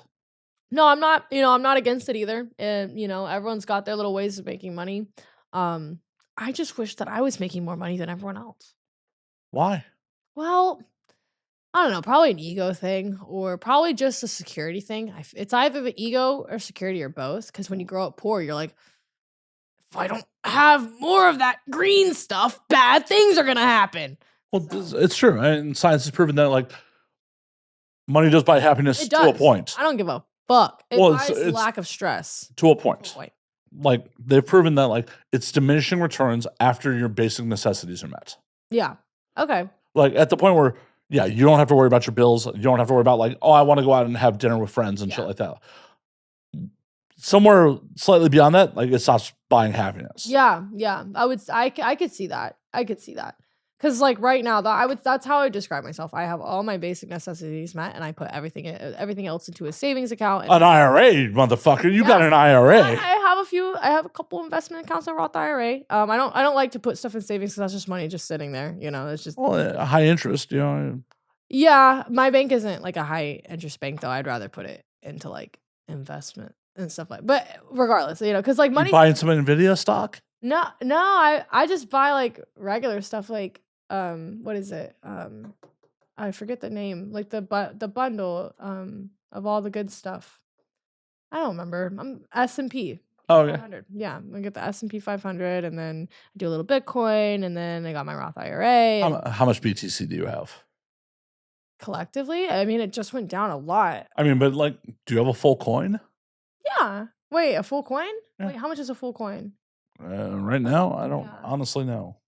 Yeah, I don't know either, but probably. I mean, I have like a few, like 68K for one BTC. No, I don't have a full coin. You're like, never mind. No, I don't. I didn't know it was like that these days. I mean, I might have back in the day when I bought some, but what'd you do with it? You sold it off? No, I didn't sell. No, I haven't sold any of my Bitcoin. I have like way back when I put like a few thousand in there, and then I put recently a few more thousand in there. I don't really play with Bitcoin that much, especially with how much it's been going up and down. Well, yeah, I mean that's the point of the crypto market is. Yeah, pretty much. I mean, I don't touch it though. That's my thing. Like I always hear the investment accounts that do the best are dead man's accounts. So I don't touch my shit. Once it's in there, I don't care. It's not my money anymore. And then, well, it's gambling, so that's the way to gamble. Yeah, I'm bummed. I bought a bunch of Ethereum at like fucking $40 a coin. Ethereum?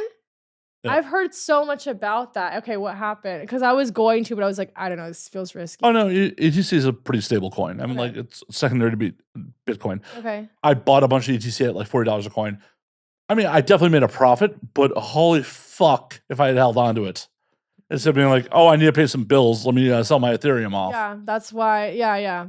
That's why I just hold because like I have been through that before. Like I think I might have bought Bitcoin way back when I first turned 18. I think I sold it off or whatever, and I was like 4 years ago. Yeah.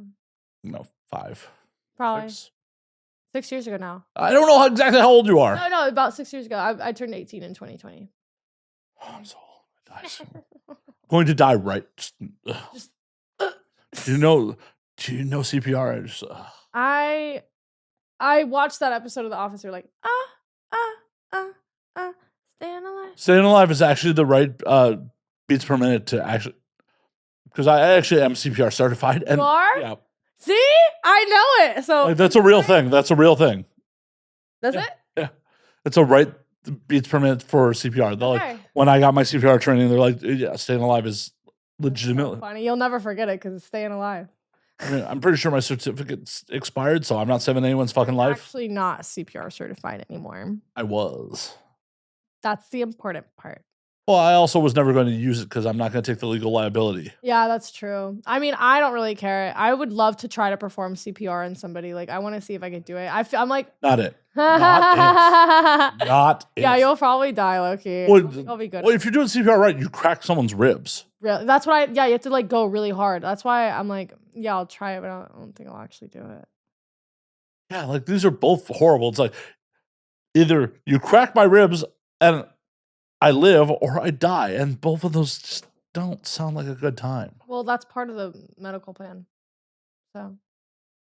Fuck. I need to spend a little more on my policy. Yeah, maybe if you bump it up a little bit, I think like you get a last ditch ambulance effort, but that's it. 2 crackheads in an ambulance. And then a crackhead's driving too. And he's higher than all of them. Hey, as long as it's good pharmaceuticals, it's okay.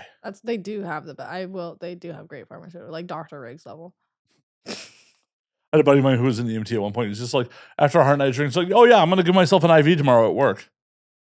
Okay, yeah, I've heard. My aunt, she's a nurse, and like she would be like, I just want to hook myself up and get the IV. But she's a little kooky. Yeah, they would do it. Yeah. They would do it. Like, just like, oh yeah, I'm going to. Tell her that she can do it then. Just give you, like, the idea of giving it's like why I never got intravenous drugs. I don't like intravenous needles in the first place. The idea. Intravenous, that's what it means when it goes in the vein. Yeah. I didn't know that. This whole time I've been singing this song. And she goes, don't try drugs that are intravenous. I'm like, that's a long word. Don't know what that means. Like, I don't know. I just thought it meant like bad, like. I mean, it technically does. Technically, yes. Honestly, needles don't scare me, but yeah, I would never. See, intravenous needles I'm not a jam. Like, obviously, I'm covered in tattoos. Like, needles don't bother me, but something about them piercing my veins. Ugh. Yeah, I think for me, I just kind of draw the line when it just gets to be a little much. Like, I'm more of a smoke some weed, do a little bit of acid. Like, Acid's a time commitment, though. It is. I haven't done it in a long time. I can't. 12 hours locked in? Yeah. No. This is why that's why in recent memory I just fuck with shrooms. Yeah, I mean, okay, the thing is though, I react better to acid. So if I do acid, I just do a very small like microdose, so it only lasts like half the amount of time. I mean, that's hard to measure because the way acid comes to you. Wait, how do you get it? Well, because you don't know exactly how much was put on that tab. That's true. This is true. So what I do, listen, hear me out. I'll grab, like, because I usually get paper tabs. Like, I've never had a gel tab. I've had the spray like one time at a rave.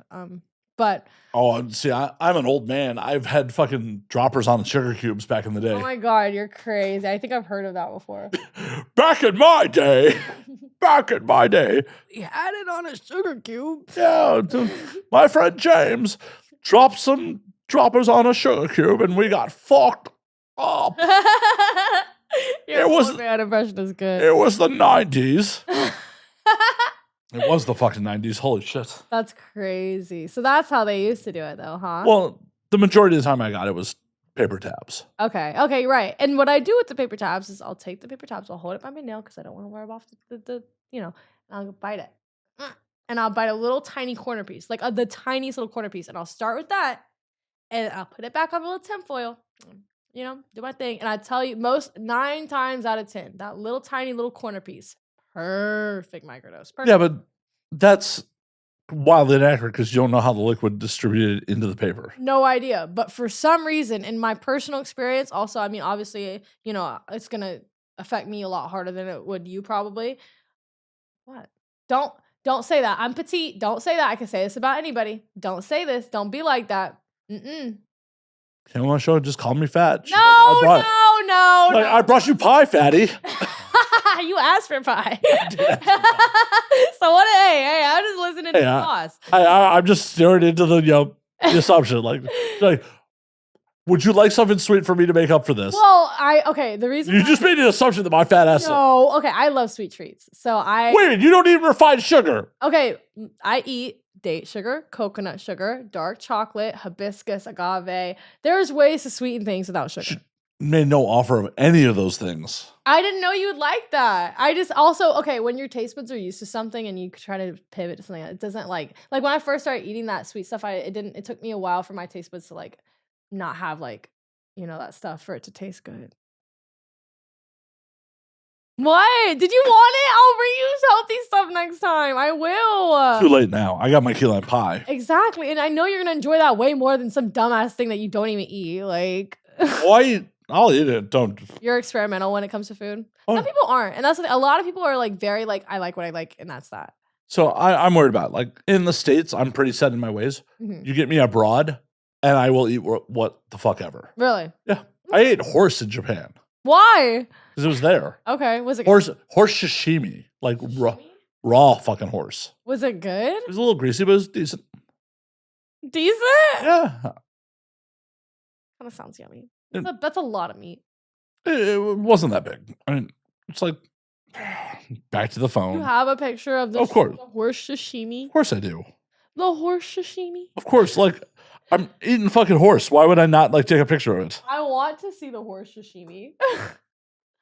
Like, why would I not take a picture of that shit? Like, it was. I don't blame you for like not being able to leave the table without taking a picture of the horse sashimi, because I too, if I was eating horse, would have to like physically document that, because that is what some would describe as an event. I'm just not okay with that. It looks like beef.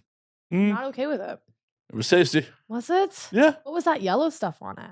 Like canned butter, I think. I don't know. I was in Japan. It was just like, yeah, I'm ordering horse. Honestly, like I ordered it at a bar. It looked good. I'm not even gonna front. Like, I'm hungry. I haven't eaten today, and it looks good. So. And then a day, right after, it was like, move that line over one. Yeah, move it over one for sure. This is bad podcasting, but there's a meme that you should be aware of. Like, you should. Where PETA has posted, pet food. Where do you draw the line? And then they draw a line next to the horse and cow. So I'm like, move the line over one. Like the horse, I'll eat the horse. The horse is now in danger.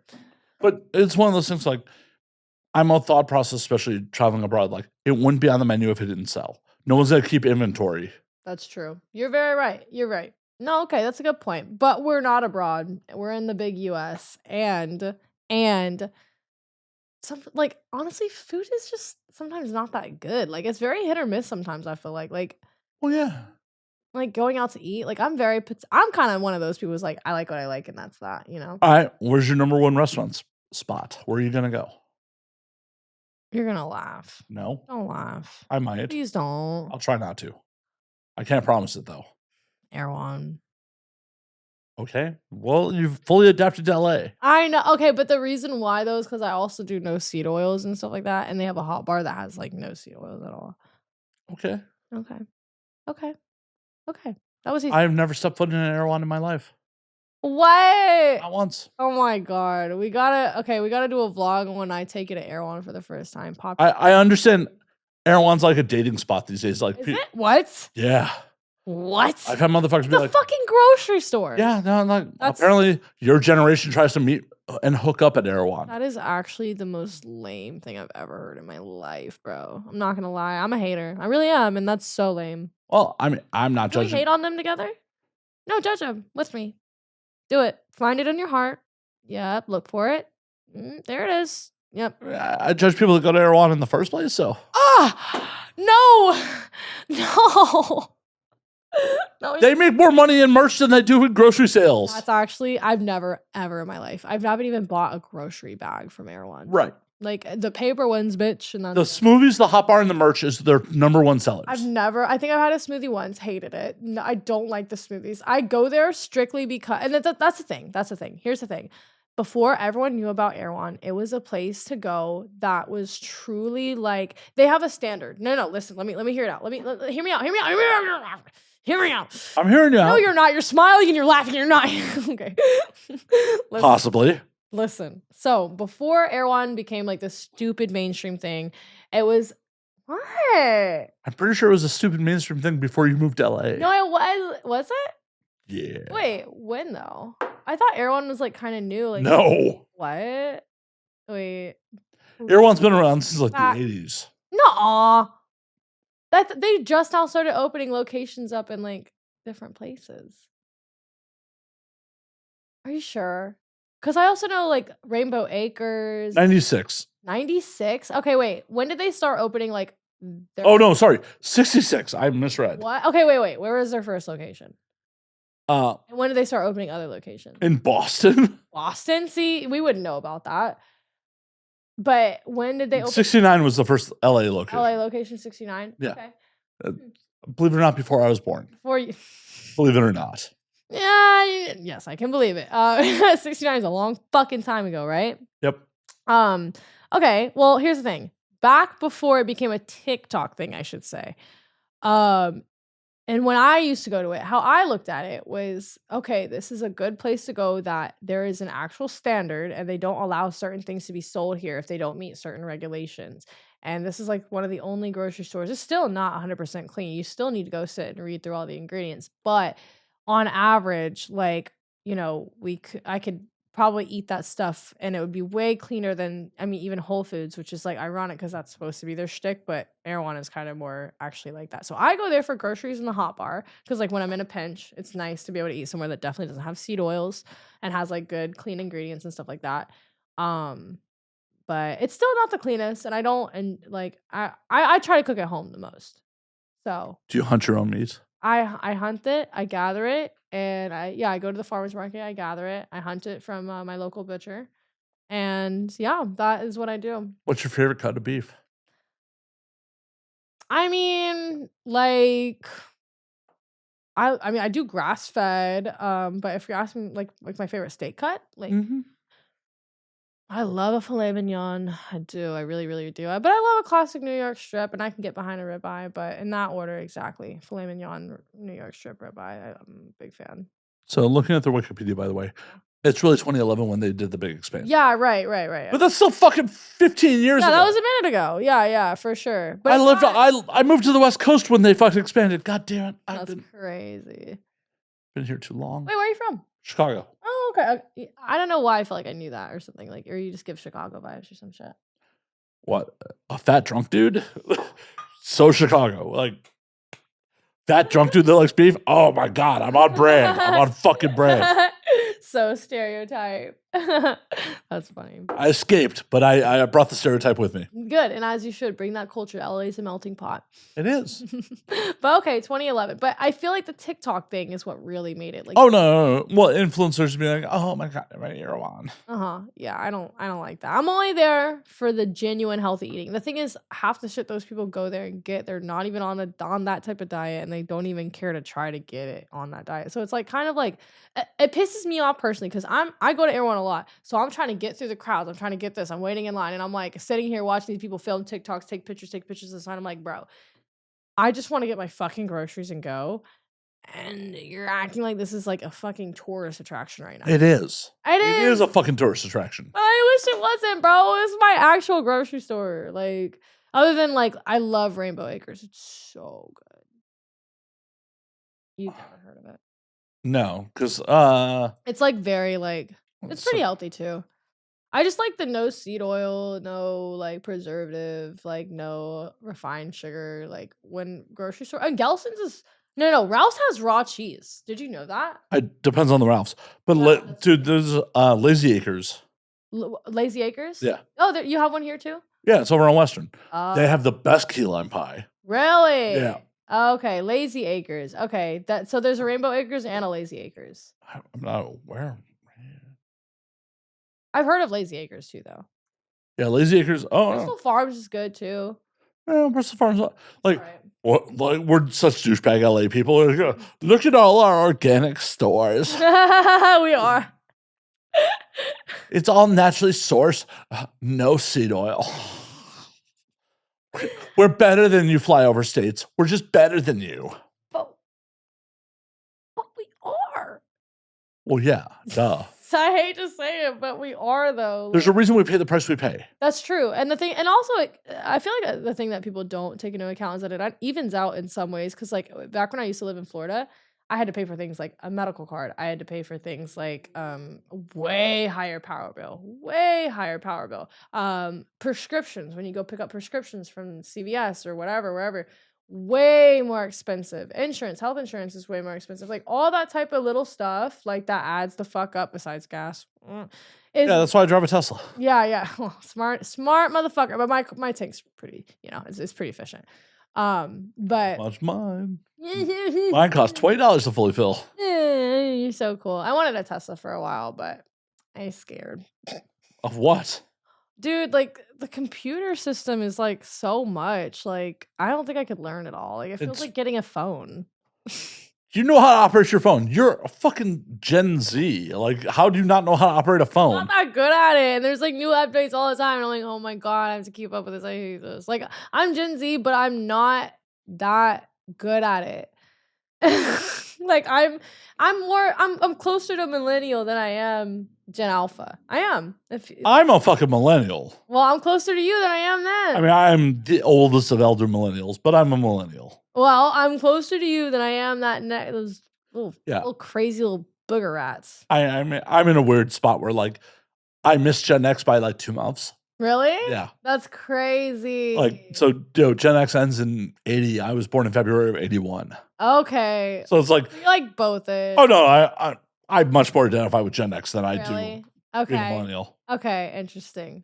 My brother, he is like on the cusp too. He's like technically a millennial, but he does not like that. He's like, no, I'm Gen Z. And we're like, no, you were born in 96. So you're a millennial, that thing. And he's like, no, Gen Z.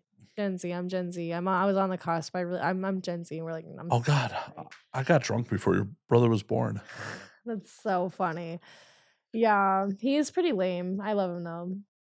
Well, good. No, it's just like it's weird that like when your siblings are like so opposite to you, like he's like completely sober and and just doesn't like hang out or party. Like he's like very much like I have my girlfriend and like that's it. And it's just like what does he do for fun? Video games, which like I can get behind, but like all the time though is crazy. Hey, as long as he's happy, he's getting laid and he's playing video games. He is. No, it's crazy. Like, remember how you were saying like you need a girl like to kind of like force you to do things? No, force me to take care of myself in a proper manner. That's what I handle my other shit. Yeah, that's what I meant. But that, right? So my brother was like, he was the type of brother that nobody knew that I had. Like, they would see him and be like, who the fuck is that in your house right now? And I'm like, that's my brother. And they'd be like, you have a fucking brother? Like, other than the little one that I talk to all the time? Like, they did not know he existed. So he was very much like kind of just to himself and stuff. And then like out of nowhere, like 2 years after high school, he's like, yeah, I'm my girlfriend. And I'm like, you don't have a fucking girlfriend. You don't fucking leave the house. What are you fucking talking about? You met her on WoW. Well, wait, what's WoW? World of Warcraft. Oh, World of Warcraft. Oh, no.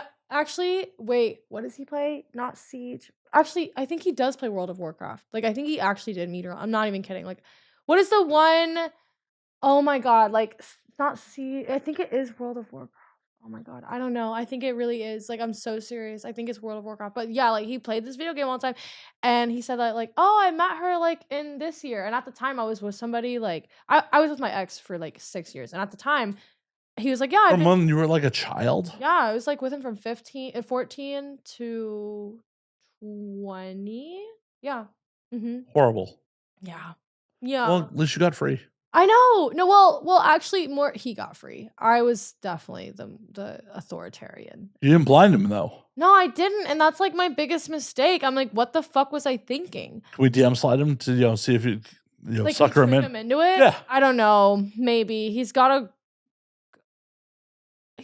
a partner now. I mean, how much does he miss you? Would he miss you enough to lose his eyes? Honestly, I wouldn't if I was him. Like, well, yeah. I mean, from the outside, yeah, obviously. Yeah. That's an obvious answer. But from the inside, when you're emotionally invested, he may not know better. That's That's true. We take his eyes. We take his eyes too. Yeah. 4 pairs of eyes? Yeah, why What not? do we do with the eyes after we're done? Jewelry. Do we dehydrate it or do we let it naturally throughout time? I don't know, but like, couldn't you imagine showing up on the next AVN carpet with 4 eyes on a necklace? And they're all different colors? Yeah. Oh my God. You're right. This is so. Getty Images right there. Watermark. Boom. This is so Coachella's 2016. Wait. Oh, wait. Do you get that reference? I do. Okay, you do. I'm old. Oh my God, you get the Coachella. This is so Coachella 2016. We should do that. But yeah, no, honestly. I don't want to be involved in Oh, these okay. crimes. All right. I'll handle it. Don't worry. But will you pay for my lawyer though? Because I will need help. Just because I'm a Jew doesn't mean I know lawyers. I mean, I do know lawyers. Okay. Thank you. There it is. The truth. It lasted for all of like 5 seconds. I don't know. Yeah, I know lawyers. Yeah, we know you know lawyers, Matt. We know. Everybody knows. Everybody. They do. I used to party with a guy and bring him on the podcast called Carl the Party Lawyer. That's so funny. Actually, I love that bit. That's hilarious. He's my homie. Like, I have pictures of him like carrying him drunk out of restaurants in Japan. Can we get him back on so he can give me legal advice on how to get these 4 eyeballs?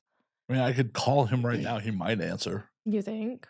I don't know. If you think it's worth a shot, that's up to you though, Matt, and your consent. Mm-hmm. Nah, it's bad audio. Bad audio. Okay. We'll do it off air. Like, we don't want to, pierce the attorney-client privilege. This is true. Yeah, and like immunity or whatever. Yeah, we don't need to cause evidence for the defense. This is true. But, long story short, he definitely would not. Judging how our relationship went those 6 years, he would not answer a DM from me. Why did you stick out 6 years? Why did I? Uh-huh. Honestly, just young and in love. Nothing crazy. So, brain chems. Got it. Yeah. Mm-hmm. Pretty much. Yeah. But it was dumb. And oh. Well, I mean, brain chems are... The love brain chems are more addictive than cocaine. Like, that's science. Like, that is not me being hyperbole. That is science. That and nicotine are the 2 most addictive things in this world. Yeah. Love is the most socially acceptable drug in all of humanity. It's true. And yes, I was a heavy user at the time. But, I snapped out of it out of nowhere. I don't know. It was so weird. Like, I was literally like a virgin when I met him. He was the only person I slept with. And then like one day I was just like at a bar and I met this guy and I was like, you're giving me attention. I'm not getting attention. 1 + 1 = 2. And I cheated on him and I told him and I was like, sorry, let's just end it. I mean, that's generally how it goes. Like, dudes take women for granted and women generally don't cheat till they're already like a foot out the door. Yeah, pretty much. That's how it was. I just came clean. I was just like, yeah, sorry. Like, you should end it. But it was so weird because like I was literally so in love. Like literally, bro, like I like days sometimes I would look at him and just like cry a little bit because I just loved him so much. But like obviously I'm like brain chemicals. Yes, I was like obviously now I'm like that was psychotic. That was genuinely like not okay. Like now that I'm in a normal balanced relationship, like I'm like that is not normal behavior. I mean, normal balance, you're gonna take the dude's eyes when you get home tonight, but yeah. Well, that's part of the balance. I'm sure he did something to earn that punishment, and that's part of the balance. You just gotta keep it, and that's all there is to it. Where do you think your life would be if you had stuck with him? Really sad, boring. Honestly, if I stayed with him and I didn't cheat, probably like would have still be in Destin, Florida, where I'm from. Probably honestly, I don't know. Like it's really hard to say because at the time I was in a very like not good headspace mentally, which is not very like me. Like I'm very happy naturally. Like that's just how I am. Like I really don't have like much going on up here besides oh yay like oh. So I'm just like that. But back then when I was with him, I was actually very like sad person, like not very happy. Like I didn't have much of my own hobbies. I didn't have any like prospects or goals. No ambition whatsoever? Well, I had ambition to do things. I wanted to do things. What did you want to do? I didn't know what I wanted to do. That's the problem. I heard a beep. Is that okay? Okay. But I didn't. Yeah, that's the audio file. Okay, cool. Just making sure. You cost me post work. I'm sorry. Well, is that post work? Yeah, I gotta edit that out. Oh, okay. Well. People will be like, you didn't warn her about the beep? You don't warn her about You're the not a beep. perfectionist? What? You don't warn her about the beep. She's just talking about the beep on air, and we're going to do a bit about it. So now it's staying in. Now it's staying in because we have the bit. No post work for nobody. But what's it? So wait, what was I talking about before that? Your lack of having a Yeah, goal. ambition. Yeah. So yeah, like I had ambition, but I didn't know what goal to work towards, right? And that was because I was in a relationship. Because when you're in a What did he want out of life? just to fucking play music in our little town and never leave it. Because they were like, and it was towards the end that I really started to realize, like, okay, this is like, like What kind of music? I like all music. No, but what kind of music did he play? It was like hardcore, like you're like like the audience is punching each other, like crazy ass, like. You're talking to someone who's literally a metalhead. Like, Yeah, he was a metalhead. Yeah. I mean, like you have to. I wouldn't call it straight up metal, but yeah, it's pretty much metal. So is it hardcore or Like hardcore metal? Like yeah, because there's like so many subgenres. Like know. No, I don't. No, there's subgenres of metal. No, what? Fuck you. What? Matt. Fuck you. What? Fuck you. But yeah, essentially metal. What? Like an asshole. What? Tell me more, Myra. Tell me more. Like. Oh, should I do it for you? Please. Okay. Please elaborate. Like you don't already know? I don't know anything.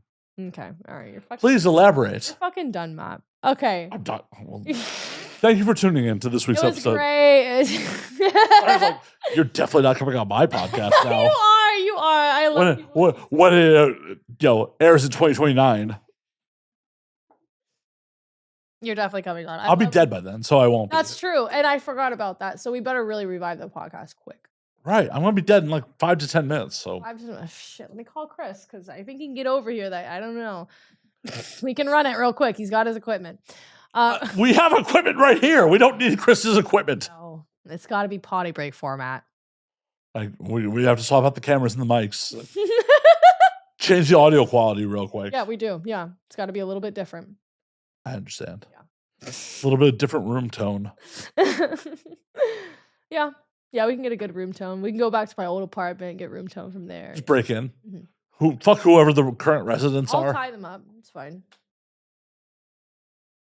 Gonna gag them too? They may suffocate. No, that's tape over the mouth. That's not gag. Oh, sorry. Don't insult my craft, Matt, please. Come on. You've known me for a while. Please don't insult my craft. I would never. Not intentionally. Okay. Not intentionally. I'm just making sure. Okay. Oh my god. So he played metal. Yes, he played metal, and basically, like, if it was up to him, his whole life, he would have just. Well, it is up to him, and that is what he's still doing. Is he still playing locally? Yeah, and that's like, he's not even playing regionally. No. Oh wait, actually, I've seen him go like to like other cities a little. He's like Gainesville. Fuck yeah. Yeah, or like Orlando. Hey, like. What's fucked is I actually know a metal music promoter in Gainesville, so I wonder if like.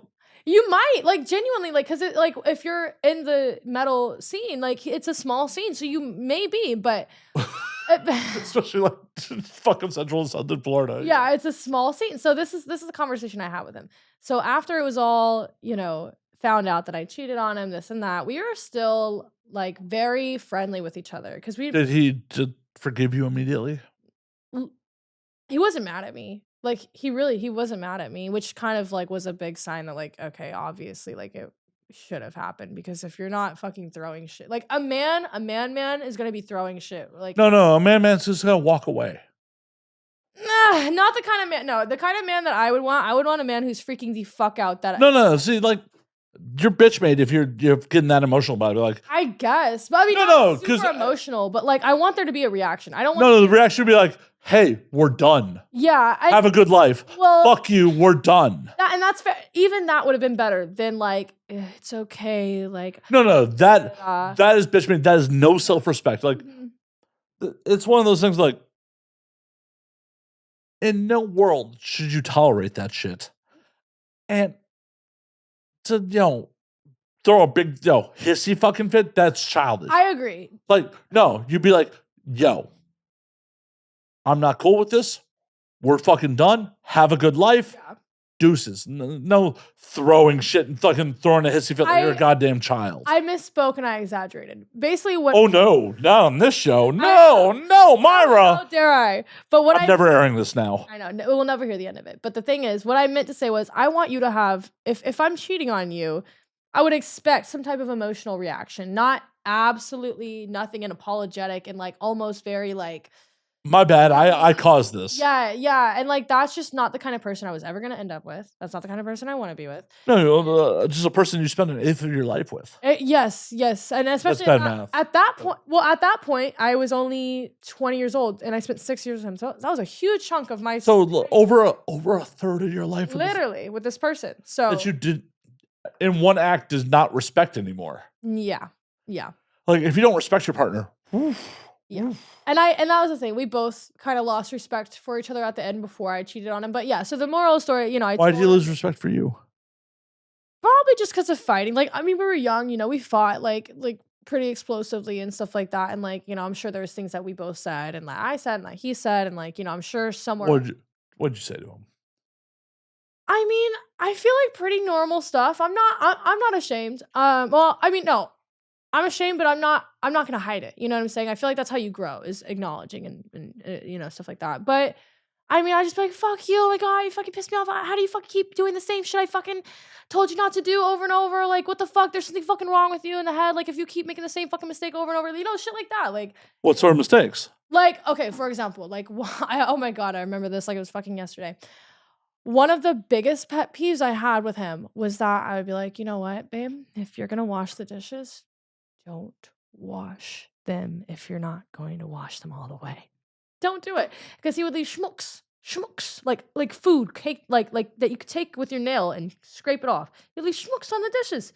You don't leave schmucks on my dishes. I'm not going to go through picking out my dishes like that's dirty. That's dirty. I'm not going to do this. I'm not going to do that. Wow. Your relationship died by death by 1,000 fucking cuts. Like that is like, I get it. I understand. I condone it. But it's like, it's such a trivial thing, but like, it's 1,000 trivial things that fucking add up. Exactly. And this is just one of the many trivial things that like added up. But one of the things that like I remember was just like one of our explosive nights maybe. But I don't remember like the argument, but I just remember being so angry because it was like the fourth fucking time. And I was like, how do you not see this right here? Look it in the light. Let me turn it. You see it? Right there? How do you not fucking see that? When you're doing dishes, how do you not take the fucking scrubbing part of the sponge and fucking do the whole goddamn thing? Like there's something like, and I felt like, and there's this like little TikTok fucking hot word, weaponized incompetence. And at the time I was very on TikTok and still very immature. And I was like, is he like doing this shit on purpose? Like, is he just, doing it so I don't ask him to do it or do the dishes or anything like that? Or is he genuinely like not even to be mean, like, is he genuinely dumb? And people would tell me, like, he's such a good guy, but I think he's a little stupid. Nothing makes you feel worse than like, oh, I've been fucking a dumb person for 6 years. That's the thing. And like, I came to the point where I realized like it was a mixture of like, he is not as intelligent as I am. Like, and there's nothing like, no, nobody should be. And that's the thing. I felt really bad once I realized like, this is an intelligence thing. Like I can't just sit here and yell at this person because they don't have the mental capacity to be what I need them to be. Yeah, but you don't need to stick around for it either. That's the thing. And I was so attached 6 years in, I feel like probably cheating was the only way to get out of it, unfortunately, for me. That's just, I'm not a very like, let me just pack up my things and go. It's just not really, that's not my vibe. Like, hey, new dick will set me free. Yeah, pretty much. You got to get under somebody to get over somebody, you know what I'm saying? But yeah, generally. But I didn't lie. Generally, the responsible thing is to, call it off and then get the new dick. It would be, but the thing is though, let me put it this way. I also didn't lie. Like whenever You're also fucking 20. Like I was 20 at the time. And the thing, and what, okay, so how it happened was I met this guy at the bar. I got his contact. Already not a good thing. I shouldn't have got his contact. But nothing happened. We didn't kiss. We flirted a little, but no. You got the contact. That's bad enough. That's bad enough in itself. That's intent. Yeah, it's intent. Like your honor. Uh-huh. That was premeditated. Yes, premeditated. Absolutely. And I'll admit to that. But we never did anything yet. And so what I would do, listen. Yet. And no, my plan was I was like, I am not going to sleep with him. I'm not going to do anything like that. Right. If you were already thinking about it, you were going to fuck him. Yeah, I know, right? I know. Like, on a complete tangent, I agree. On a complete It tangent. was my first time. I agree. Now I know better, but yeah. Complete tangent. I met a girl on a fucking stupid little app, Mhm. and like we were hanging out the first night. She's like, as we're at the bar, she's like, I'm not gonna fuck you tonight. And I, without hesitation, went, oh, that means we are, because I didn't broach this. That means you're thinking about fucking me. And we fucked. Yeah. Like 100%. He was totally thinking about fucking you. Right. You don't bring that up. No one out of the blue. We're not having sex. God. We're not having sex tonight. Like, yeah, zero hesitation on my part. Like, that means we are. Yeah. No, you're right. You're right. And I was right. I fucked her that night. Yeah, quick too, even. Yeah, no. So basically, you're right. I had the intent, and but the thing was, when I went home and I texted him, me and my ex, we were cuddling in the same bed. I made sure to turn over in a way that he could see my phone, so he could see that I was texting this boy, and like, no, and let me explain why. I thought in my dumbass 20-year-old head, I was like, okay, maybe if he'll see, and this wasn't like a super conscious thought. This wasn't like super planned out. This is kind of like, like, oh, maybe, This is toxic as shit. I know, and I was like that back then. Like, that's just who I was. Like, I didn't really know how to be a good person. I wasn't surrounded by good people, but that's changed since being in LA. But regardless. Said by almost no one ever. I know. People always shit talk to people in LA, and yes, you can sit here and shit talk anyone, but you can also take a lot of lessons from it too, which is Well, yeah, learn not what to do. Yeah, exactly. You're funny. But so I started texting him in front of my ex, and my ex turns over and starts holding me and puts his head in between my neck like that, and I'm texting the guy, and I'm like, and he does not acknowledge it at all, and I'm like, okay, this is weird. And then like a few days go on, and then like I think like 2 days later we met up for ice cream, and then my ex was at work, and I went up with him at ice cream. I felt like so fucking panicked. I was like, oh my god, this is so bad. Like, what am I doing? Like, this is just crazy. Like, I should not be doing this. I just felt really, really guilty and stuff like that, and as I should, as a moral person would. And then that night I was texting him again, and then I was like, probably shouldn't have done that. Da da da da. And then my ex was doing the same thing, watching me text him, didn't say a word again. And I was like, all right, I'm about to go, because I was like, you know what? Like, let me come over tonight. Fuck it. And then I was like, about to go. I was like, okay. Told my ex, like, I'm about to go to my friend Taya's house. And he's like, okay. And he had my location. And he's been over to my friend Taya's numerous times. It wasn't even in the same city. So you're victim blaming. I'm not. You are. He's the victim in this situation. You're victim blaming. Well, I'm just saying, okay, what I'm saying is I tried to make it so known that we would fight about it, and then I'd be like, see, like, I haven't cheated. That is so toxic. That's so I toxic. wanted there. I know. But I was 20 and dumb, and it was my first relationship ever, and I didn't know how to navigate it. I mean, live and learn. I'm not saying like, oh my God. Like, none of us are flawless human beings. None of us, like, I'm just saying, it's toxic as shit. I agree. It's not my best look. It's not my best moment, but it's real. Yeah, but guess what? You learn from it, right? You're not gonna do it again, right? No, I wouldn't. The stress that cheating caused me, I would never do that again. I hate cheating like so bad. So it causes me more stress than it does pleasure in the moment. Like, it's just not worth it for me personally. Is it more stress than caffeine though? I would say like no, it's not, but they're close. They are close. You're much more likely to I'm cheat more than likely, get a double espresso. I'm way more likely to cheat than drink coffee. Yes, 100%, dude. That is, I cannot, no, but they're both very anxiety-riddled actions for me to do. So I wouldn't do them again, and I did learn my lesson. But my thought process, and this wasn't like fully like plotted out. Like, I wasn't obviously. Like, I was just like, you were feeling neglected. Someone's paying attention to you. Like, and I was hoping that he would see that somebody's paying attention to me and be like, hey, stop that before anything happens. Step up and yeah. And then we would talk about it and we'd fix it and then everything would be okay. Like, that was how I thought it was going to go. I spent a good time in my 20s being the other man. You're mad. So you're not yelling at me for any reason other than, Oh, no. How do you think I know the psychology of all of this? I see it now. Like, because I was the other dude. Okay. Because I fucked a lot of girls who the dude was like not paying attention to them. Mm-hmm. And the line of I would never treat you like that fucking went miles. So funny. He did use that one, the guy I cheated with. Yeah, I would never treat you like that. That's fucked up. I would never treat you like that. It's a good one. It's effective. If this was Pokemon, like, It was super effective. Yeah. No, always, every single time. But the thing was, he really didn't treat me like that. He treated me shitty in a whole different way. So he was totally telling the truth. But no, he actually wasn't that bad. None of them were that bad. We were all just young and making our own mistakes. Well, obviously, humanity is not cut and dry. It's messy. There's a lot of fucking variables. No, 100%. And like, I feel like I'm one of those girls who like, I'm lucky in the sense that like all of my exes, like we don't hate each other. They weren't bad people. They didn't hurt me. I mean, some of them you should hate. I don't though. I don't really hate. I don't have a reason to. I love.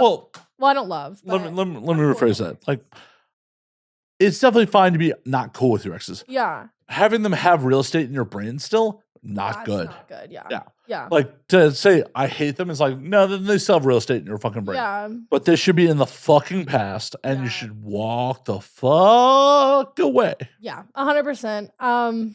Yeah, I don't really have a problem walking away from shit like that. It's, once it's done, it's, I mean, it takes me a minute, that little readjustment phase, but once I'm... Well, yeah, that's the brain comes. Hold that thought. I do need to piss. Go piss, girl. I've had enough whiskey. Do it. And we're back from urination, refills, and all that fun shit. All that good stuff. And we were talking about Myra's infidelity. Yeah, oh my God. I've never heard that like that. Yeah. Your rampant infidelity. Rampant? Don't call it rampant, asshole. How many times did you hook up with that other dude? I lost track. We did a lot. Enough where it's rampant. Yeah, I guess you're right. But no, okay. You're right. Okay, I mean, you're right, because I told you the part of the story that makes me look the best, which isn't saying much.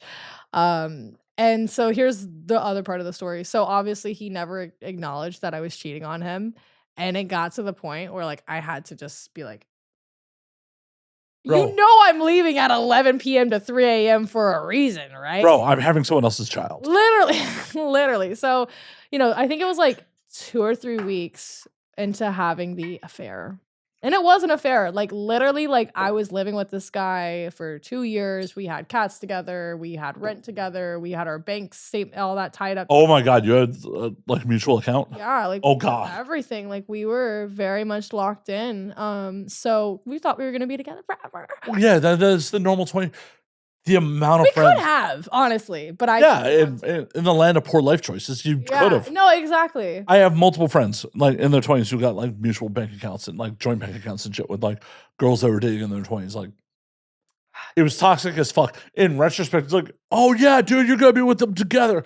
And in retrospect, it's like, oh, that was toxic as fuck. And it's just, like, not a good decision. Even if you guys feel, like, super good and this and that, it's just you're too young to make that decision to know where you're going to be at 40 years old, 50 years old, 60 years old, 70 years old, 30 years old. You don't know. I mean, you're obviously a lot closer to 20 than I am at this point. But at 20, like, I thought I knew fucking everything. Yeah, I still think I do, but I know that I don't know everything now. So. Well, good. I'm glad you have that self-awareness. I still don't have that. I'm 45. I still don't have that. Like, it's hard.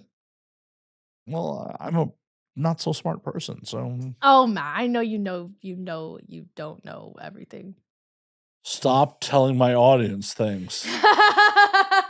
I know everything, motherfuckers, so listen to me. Listen to everything I have to say. It's all wisdom. Your life will go wrong if you don't listen to me. It's true. You will regret everything if you don't listen to me. Mm-hmm. Look at me. I didn't listen to Matt once. Right? Now I'm on the streets. And she doesn't have a podcast. She's homeless without a podcast. I'm infidel. I do infidelity. It's not historically, yes. But I don't. Recently, you haven't been doing the infidelity. No, I haven't actually. It's funny enough. Okay. For a long time in the industry, I was not in a relationship, but I fairly recently got into a relationship, and like we're very traditional people, which is like not at all what I expected. Like, so you top him? Traditional fidelity. No, I don't. But I would if he'd let me, but he won't. You asked? Yes, many times. He will not allow it. No, he's not going to let me. The closest I'll get is like a little. Like one knuckle? Not even. Not even a pinky? Maybe a pinky. Maybe. Like on like a really, really on good. Your birthday? Yeah, like type shit. Like literally. Like maybe a pinky on my birthday. Like seriously. Like that's the closest I'll get, bro. But, This is doomed. This is doomed. You think so? Because I was kind of worried. I should let him know, right? Well, after you take his eyes. Oh, I'll. You have to take his eyes and fuck him again. Yeah, I'll wait. And then No, yeah. be like, oh, now that I'm taking your eyes, bro, I'm sorry. It's not gonna work out. It's not gonna work out because on my birthday. I just want to top you, and like Yes. we're not sexually compatible. Yeah, and the thing is, he's got a fat butt too, so it's actually really enticing. So it's really unfortunate that he's not into that. For me especially. Well, who else would it be unfortunate for besides you? Him, if he enjoyed it. How does he know? No. How does he know? I mean, my birthday's passed before. So you only got a pinky in. Did you not lubricate it well? I did everything. Don't you dare. Don't you. My bad. Don't you dare, Matt. I did not mean to insinuate that you didn't know what you're doing. You are a professional. I am a fucking porn professional, Matt. Don't you dare insinuate that I can't do my job. Well, as a whole owner, there's a difference between a performance and like an intimate act. And I was being both. But no, I Would you want to film it for your birthday? No, I didn't. His first time getting penetrated, you want to film it for your birthday? That's fucked up. I was like thinking about it like from a standpoint of like, you know, like mind camera knowledge, like lube it up, this and that. And from a standpoint of like, okay, also make this intimate, you know. He didn't like it. So, yeah. So did you two meet on set? We didn't. It's so crazy. It's really weird. We didn't meet on set. And I feel like that kind of contributes to our lack of like openness. But we met through our friends who they met at a sex party. They were super open when they met, but they kind of closed off. We met through our friends at a work party at the Avian Nom party, 2024 Nom party. So around the same time that we were. Oh, I was there. I was at that party. Yeah, we were both nominated that year for our podcast. So that year is when I met him, and then we were just fucking for a while, and then we started dating. And yeah. Well, that is the best organic way to go. Like, my most successful relationships have started off with, oh, we're just fucking. This doesn't mean anything, and then all of a sudden, like one day, it's like, wait, oh shit, this means something. I really like you, dude. Like, fuck. Yeah. Oh shit, we're fucking on the regs. Like, I actually want to just spend time with you, not just have orgasms with you. Exactly. Like, fuck, I didn't even realize, but every night when I cook dinner for you, it feels really good. Like, yeah. It's good shit. Yeah, it is. Yeah. So it was nice and organic and stuff like that. And like, it was nice not meeting on set because we didn't meet like having sex. Like, it was really organic. And I feel like that contributed to like the general vibe of our relationship and stuff like that. So how'd the meeting go at the party? I'm curious how this meeting went at the party. Honestly, I'm like really shy when I actually like somebody. Like in porn, it's easy because it's like everyone's horny and they're like, well, but also like someone is paying you two to fuck. Like, yes, but I mean not at that point because we met at a party. Right, exactly. So like this is real organic. So like real. Like there's no how the intro happened. Like lead us through it. So my friend Elias Cash introduced us to each other, and my friend Aria Valencia, they're dating. So they introduced us to each other, and there wasn't much conversation at all between the two of us. It was really just, you know, everyone talking to each other, but not us interacting much because we didn't know each other. And I was trying to get him to talk, and like it just wasn't working. And I was like, oh God, I'm bad with my words. This sucks, whatever. And then we kind of lost him for a little bit because he went to go flirt with some other girls. I went to, you know, go listen for my name but they're announcing Best New Starlet nomination. So we lost each other for a second. I got nominated for Best New Starlet. I was like, oh my God, thank God. Oh my God. Like I was freaking the fuck out. I just wanted that nomination so fucking bad, bro. I needed it. I was itching for it. But holy shit, he was celebratory dick. Huh? He was celebratory dick. You're like, I got nominated. Let's get laid. He was. Oh my God, he was celebratory dick. He was. Does he realize this? Yeah, he knows. Okay, I'm glad he knows. Like, 'cause many dudes would be like completely in denial about that fact. Like, they would not put two and two together. They would just be like, oh, well, you know, she wanted me. Like, no, not that. Oh, hey, I'm having a huge moment. I want to get laid tonight. Yeah. I'm surprised you caught that while I was like telling us. People never connect the two. Like, yeah, I'm not stupid. I hate to break it to my audience. Thank you. I appreciate the fact that you're not. I'm not quite as dumb as I play on the internet. Oh my God, what a surprise! You and I would have never known if I wasn't on today. But so yeah, he was some celebratory dick. And so what happened was we lost, you know, we lost him at the party, and we were leaving, and we were in the car driving, and I was like, fuck, dude, I seen them all happy because they both got nominated for some shit too, and like they were all happy, and we were all going to dinner and stuff, and everyone's like celebrating, and I was like, I really don't want to go home alone. This sucks. No, And not when you're celebrating. yeah, and I was telling them, I was like, what about that Axel kid, bro? Like, where was he? Like, where did he get off to? Like, I thought he was cute, and then Elias was like, you thought Axel was cute? And I was like, yeah, I thought he was cute. Like, I was like wondering where he went. Like, I didn't know why he left. Like, and he was like, let me set y'all up. And he gets on his phone. He's like setting us up, and then he's like, hold on, Arya, hold this. And he's having fucking Arya text Axel and stuff like that. And then like he's like, okay, well, he said he really wants to like hook up with you and this and that, and you're exactly his type, but he's already like going home with some girl right now. And I was like, okay, well, tell him now or never, because if it's not tonight, I'm trying to celebrate. Like, I'm not gonna fuck him again. Like, it's now or never, bitch. Right. There was plenty of other dick at this party. No, literally. But we had already left, so there was no dick. Like, there, you know. I was just like, sorry. You were still probably within like 5 miles of Hollywood. True. It was readily available. Like, I'm sure if you had picked up the phone and be like, yo, fucking tonight? I always got, back then I had like at least 5 guys who were ready to come over. Always.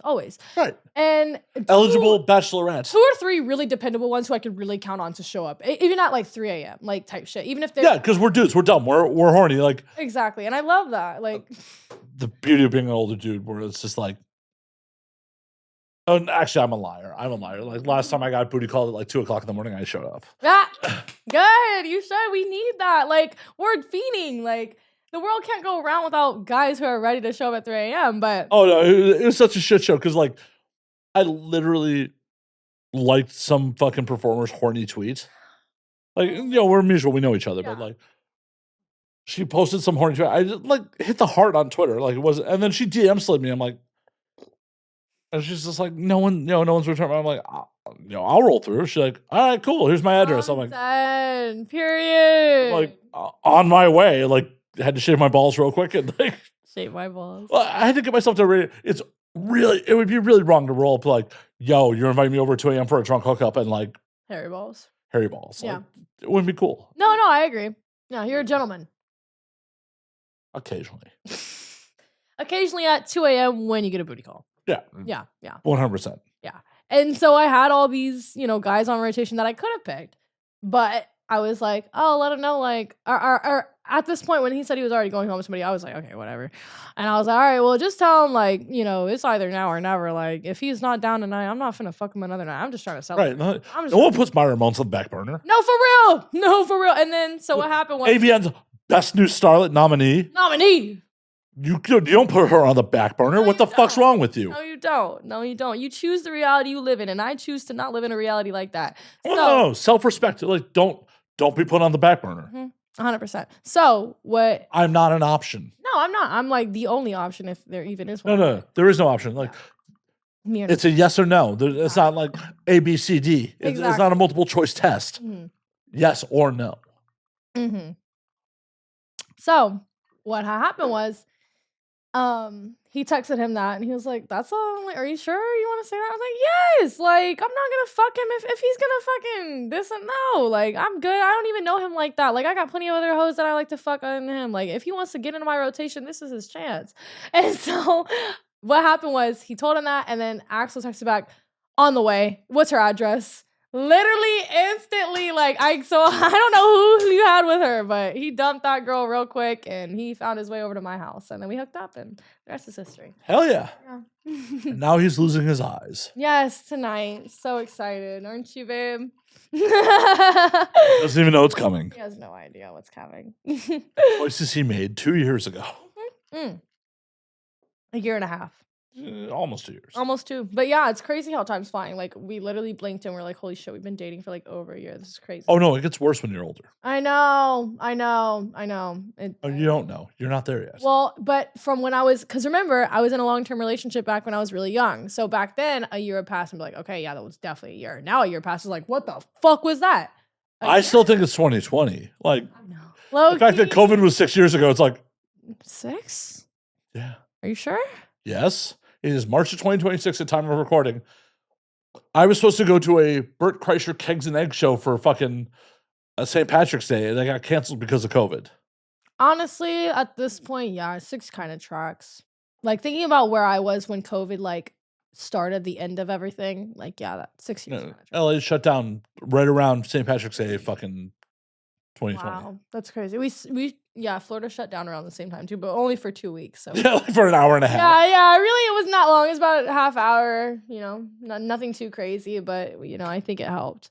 Speaking of which, the party lawyer was in from Chicago, hanging out in LA. As shit was coming down, he like made it on one of the last flights back to Chicago.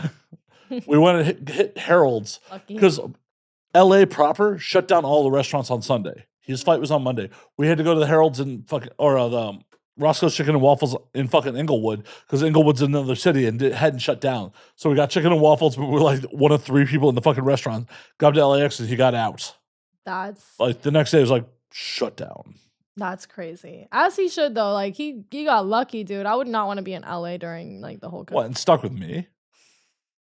Well, no, it's just like again, like I don't think Florida handled it right, but at the same time, like my area, we didn't like we had very low transmit. There's like 5 people live there. Yeah, pretty much.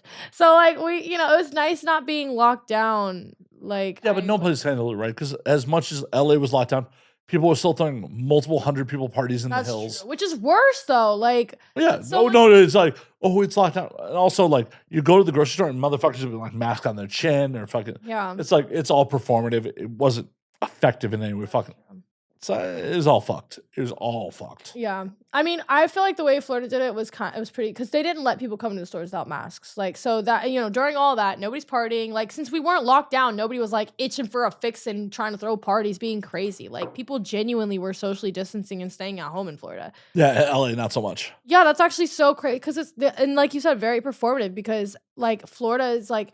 A lot of shit is talked about how they handled the whole COVID thing, but we actually had, like, in my part of Florida, I can't speak on South Florida because South Florida is a city and probably so much worse, but my part of North Florida, not very populated, and we had very low transmitting rates of COVID, so we were able to go unmasked. And the way that Florida did it was they had 3 levels, low, medium, and high. And once it hit medium, you had to wear masks in public settings. And once it hit high, you had to wear masks and socially distance in public settings. So that was how Florida handled it. It was like, okay, if this county has a high transmission rate, masks. As soon as their transmission rate drops to a certain amount, no more masks. So that but even then, like I worked at a hospital at the time. So even though like the transmission rate was low, I still was wearing masks anytime I went to work because we were around patients. So that was just what we had to do. But other places, you didn't have to do that. So. What were you doing in the hospital? I was working as a housekeeper. Yeah. And then before that, I worked at a nursing home. Yeah, it was crazy. I was an RA, a residential assistant. How many old people did you smother? And counting, 4. Only 4? There might have been a 5th, but I wasn't sure if it was that or a heart attack because she was already kind of on the way out. So I wasn't really sure. So I didn't want to count it because I felt like that's unfair. I love when, some other podcasts ask what your body count is. You have to figure out which one they're asking Yeah, which about. one did you mean? Like either 4,000 or 4. So. Only 4,000? Slacker? I know. I'm working for 10 next year. You better get some lube. That sounds like a lot of friction. Wait. I was talking. Oh, you're talking about the murder. Whole plot over here? Yeah, like switch them. Oh. Because how would you get through that many people if you're sleeping with them? Ask Bonnie Blue. I don't think she's hit those numbers yet. She's probably fluffing her numbers. Oh, obviously, it's all bit. Yeah. But how is fluffing her numbers going that far? Like when I lie and say I'm 18, that doesn't do anything. It does for someone. Oh. All right, I hate to break you. A lot of motherfuckers are really fucking stupid. That's true. That's true. But I'm not blowing up for saying it, though. I just don't understand how she's doing it. But maybe because she actually fucked a bunch of people and it looks like there's a video, but there's not. I don't know. She's definitely fucked a lot of people. Yeah, but we all have, if you put side by side, like all my videos, I would have a fucking 100-guy gangbang too. Like. Yeah, but not at the same time where they have to smell each other. True. That's pretty fucking foul, huh? I mean, Yeah. I'm not here to judge it. I mean, I'm literally gonna say here now. I'm not saying I wouldn't do it. I just wonder. About why aren't you? I wonder about the logistics. I'm sure you can figure it out.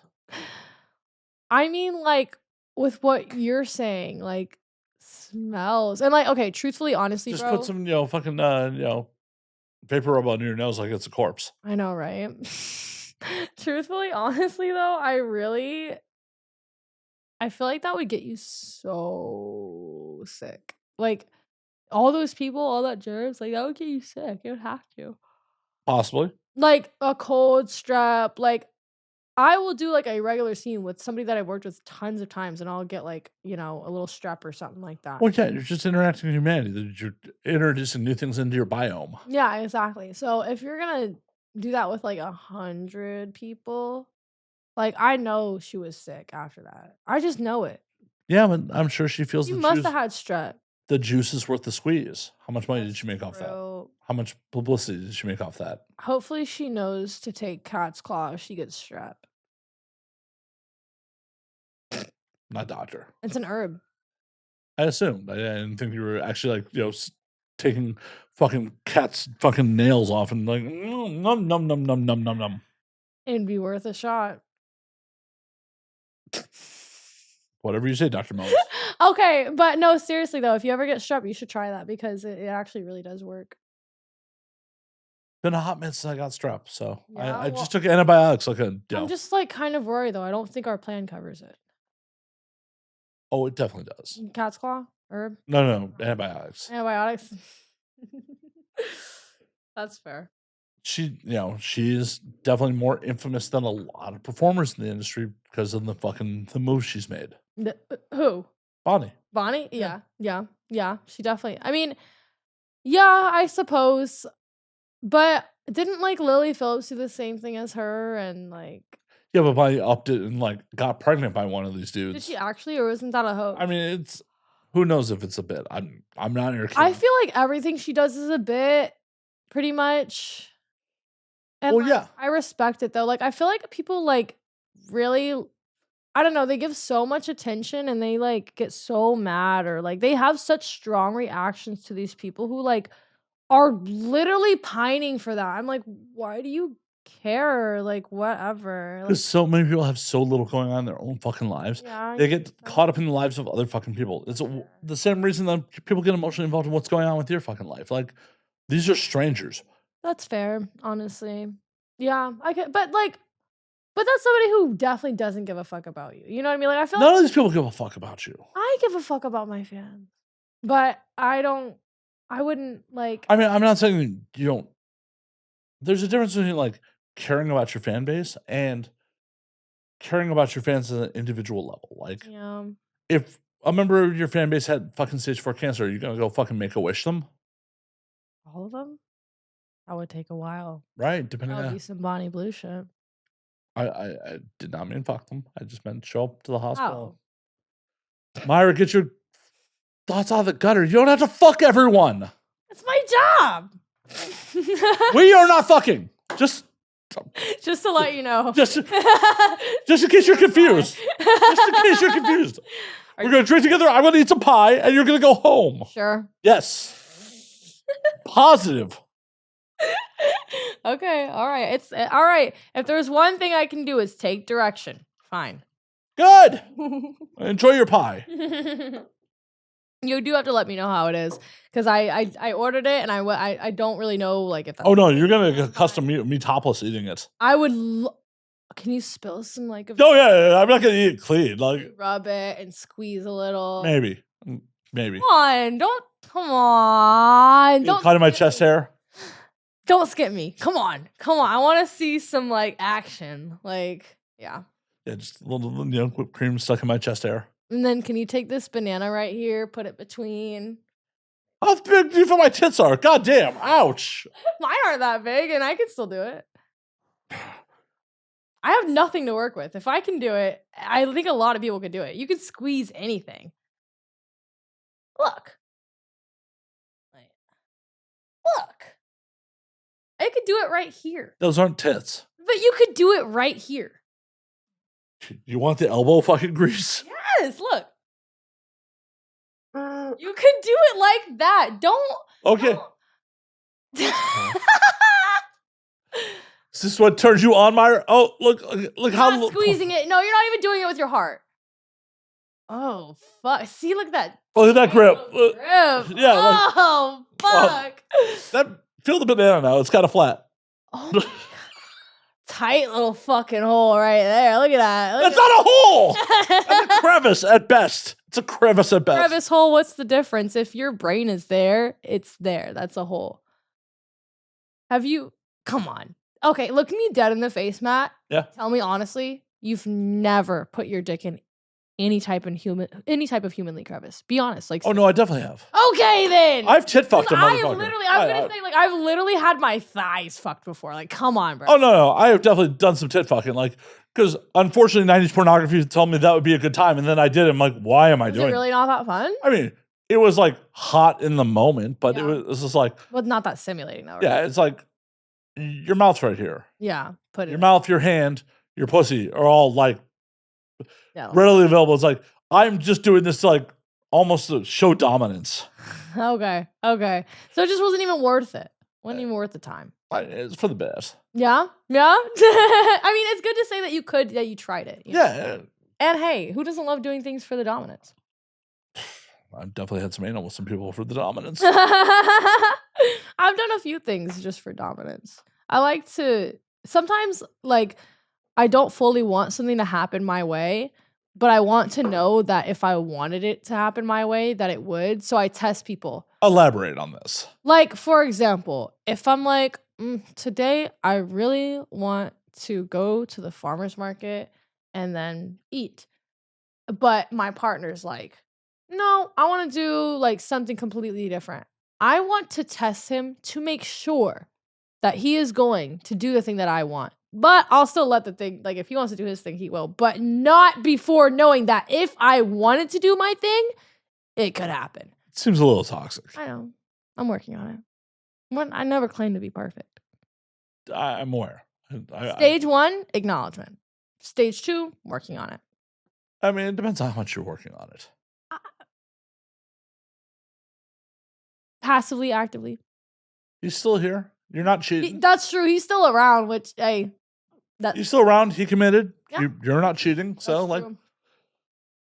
those are good signs. Yeah? You think so? I'm off to a good start? Well, the fact that you are not exploring other options is a good sign.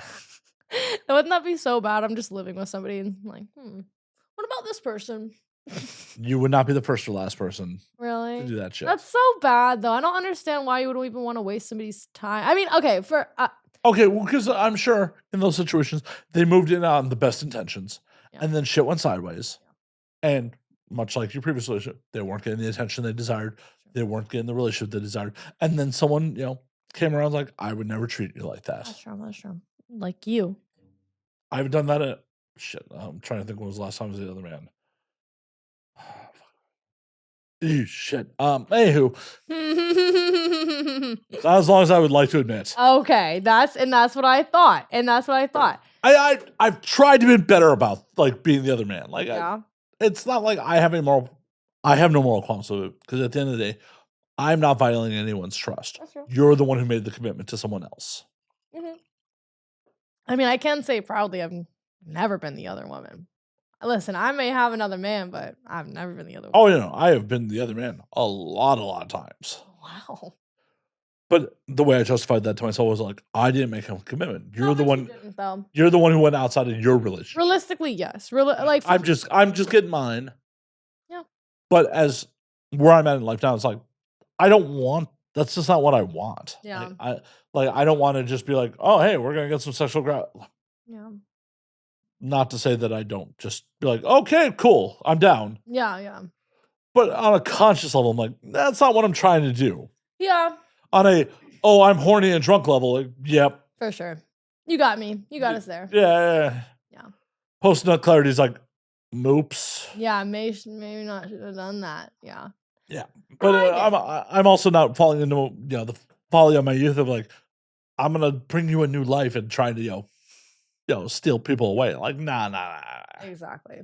I mean, if girls only want to have sex so fucking much. Like, if somebody's looking for sex outside, if a woman, 9 out of 10, oh, not 9, I'd say 5 out of 10 times, give credit where credit's due. If a woman's looking for sex outside of her relationship, 5 out of 10 times, the guy's not supplying it. So what are you going to let good pussy go to waste? I would say 9 out of 10 times. Exactly. I wouldn't even say 5 out of 10. Like, exactly. But was she fucking her partner though a lot at that time? Any of the girls that you saw, were they fucking? I don't know. Don't care. You don't know? Okay. Well, I wasn't personally when I was cheating. My ex hadn't had sex with me for 2 months. Right. Historically, they had not. They were not getting even the emotional attention that they wanted. Yeah. Mm-hmm. I can listen. They were being neglected. Yeah. Yeah. Like, this is fucked. I mean, I hooked up with a buddy of mine's ex-wife.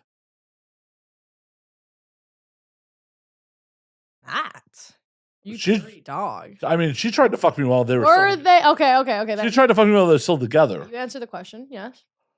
But he was neglecting her to play World of Warcraft instead of like fucking her. The Warcraft, not again. Yeah. Instead of fucking her. That's so lame. There's a fucking pussy, dude. Put your cock in it. Oh, she was hot too. I hate that. Like, I'm so sorry, but like, dude, like that game ain't going nowhere. You can enjoy 2 things at once. Like, holy shit. Play the fucking game while you put your cock in her at the very least. Like, goddamn, it's not. Hey, once in my relationship, once they were divorced, holy shit, one of the times we were hanging, like the time we eventually hooked up, like we were hanging out like post bar, like she just sits on my lap and starts playing porn on her phone. I'm like, oh, apparently it's on. Yeah. So she needed that. Like, she needed some fucking dick. Like, yeah, she did. Poor girl.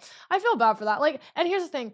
Usually when a guy's like not having sex with a girl, there's something going on where he's just not feeling it for her. You know what I'm saying? Like, I mean, it's not just like, oh, we lost that spark. Like, he's not feeling it for her. Like, that's how it was for me. Like, I didn't name names on purpose. My ex did like come out as like not fully straight.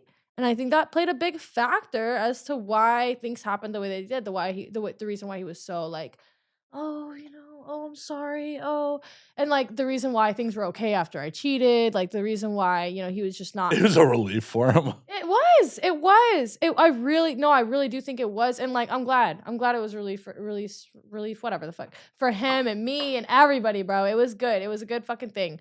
Well, yeah, obviously you wouldn't be here right now if it wasn't for those, stage. Yeah, if none of that happened, I would not be in LA or anything like that. But I'm so glad it did. So yeah, just sometimes cheating is the best thing ever that can possibly happen. Well, yes and no. The responsible adult thing to be like, hey, call it the fuck off with someone who it ain't working with no more.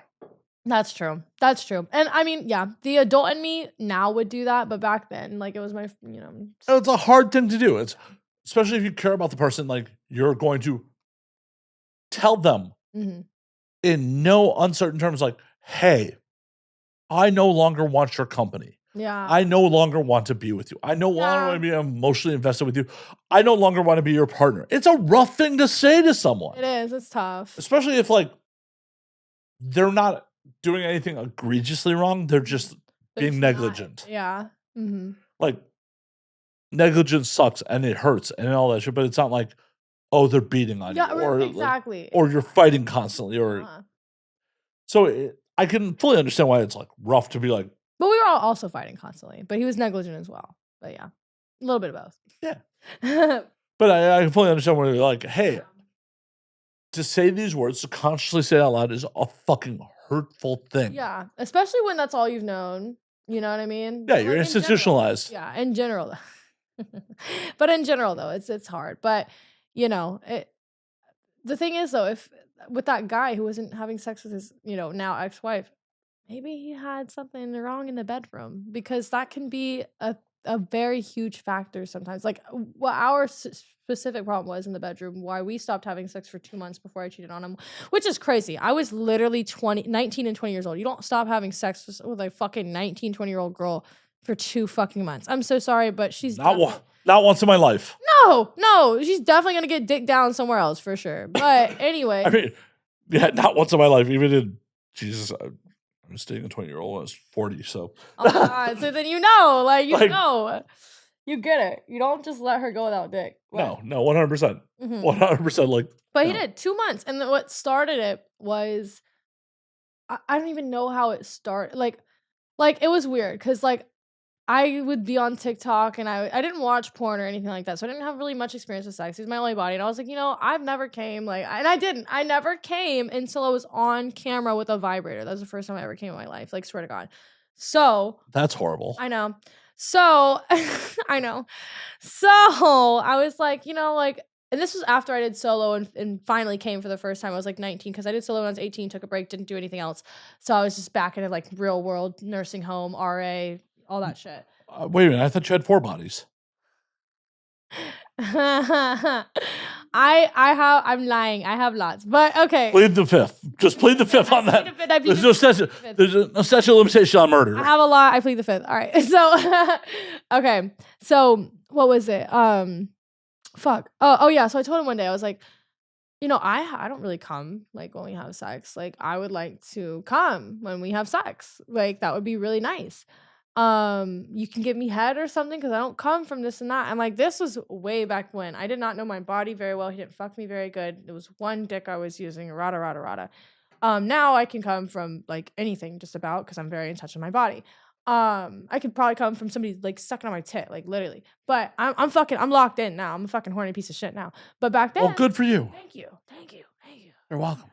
But back then I had this conversation with him. So it started out as like, okay, like you need to eat my pussy before we fuck. Like, and so it became a thing like, eat my pussy, try to make me come before we fuck, because you're gonna come and I'm not gonna come. So if you don't make me come now, I'm not gonna come. And like, what's the point in that? Like, so it became like a thing.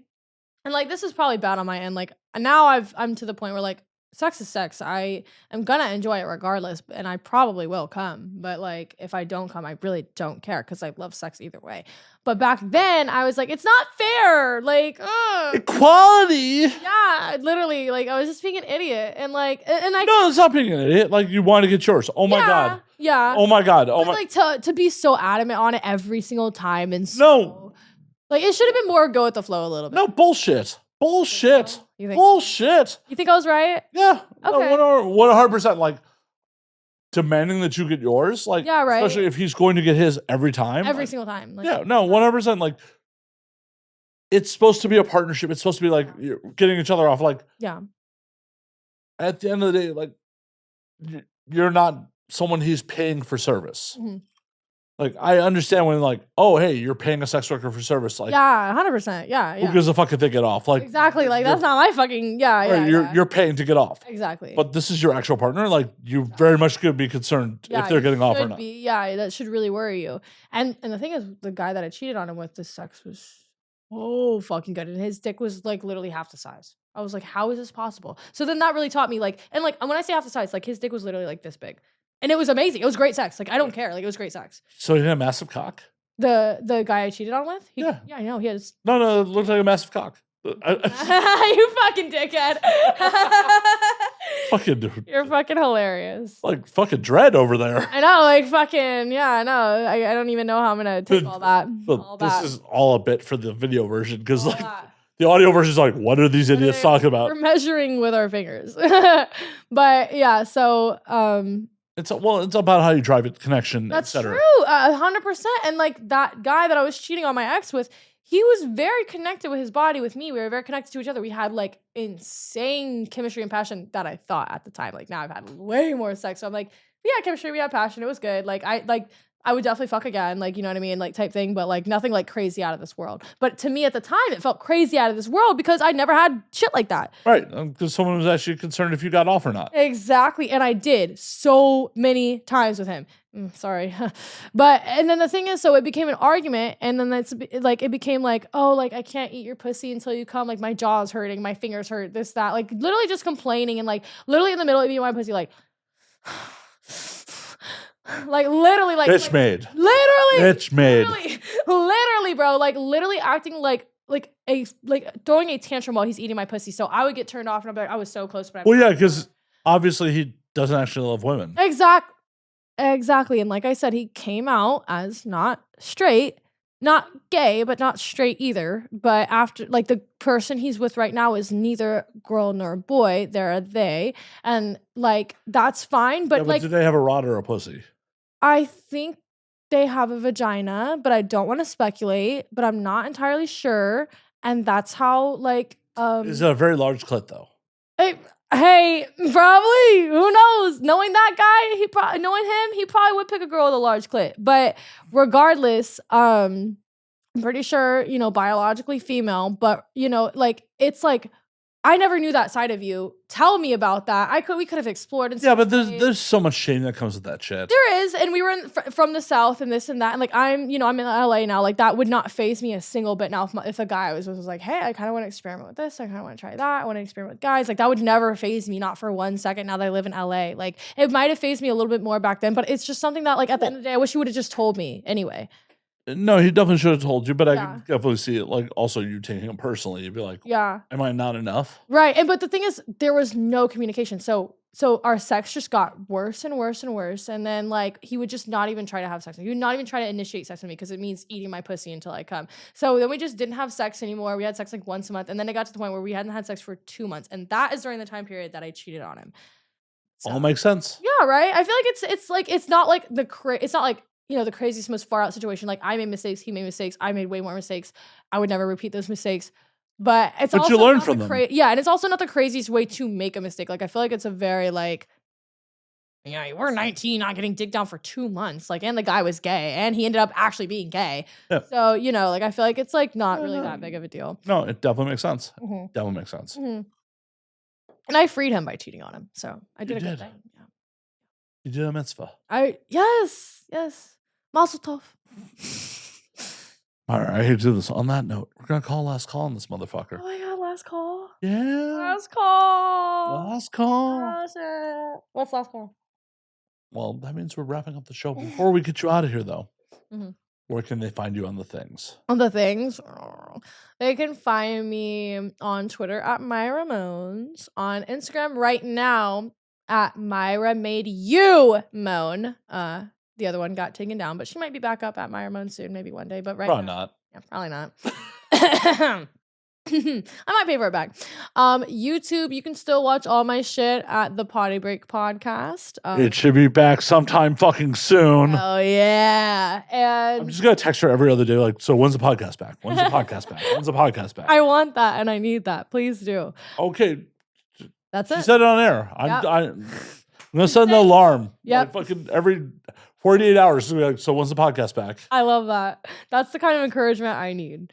Yeah, that's pretty much all my shit. YouTube, Twitter, Instagram. Yeah, there's nowhere else really to find me. Oh, can you do OF? Yeah, why not? My OnlyFans is also Myra Moans. So yeah. Why would you not? Oh, and TikTok at Myra Moans. Yeah, I'm. Why would you not do the platforms that pay you money? I forgot that there's like other platforms in this world now. Okay. Oh. Well, until next week. And next week. Drink up, motherfuckers.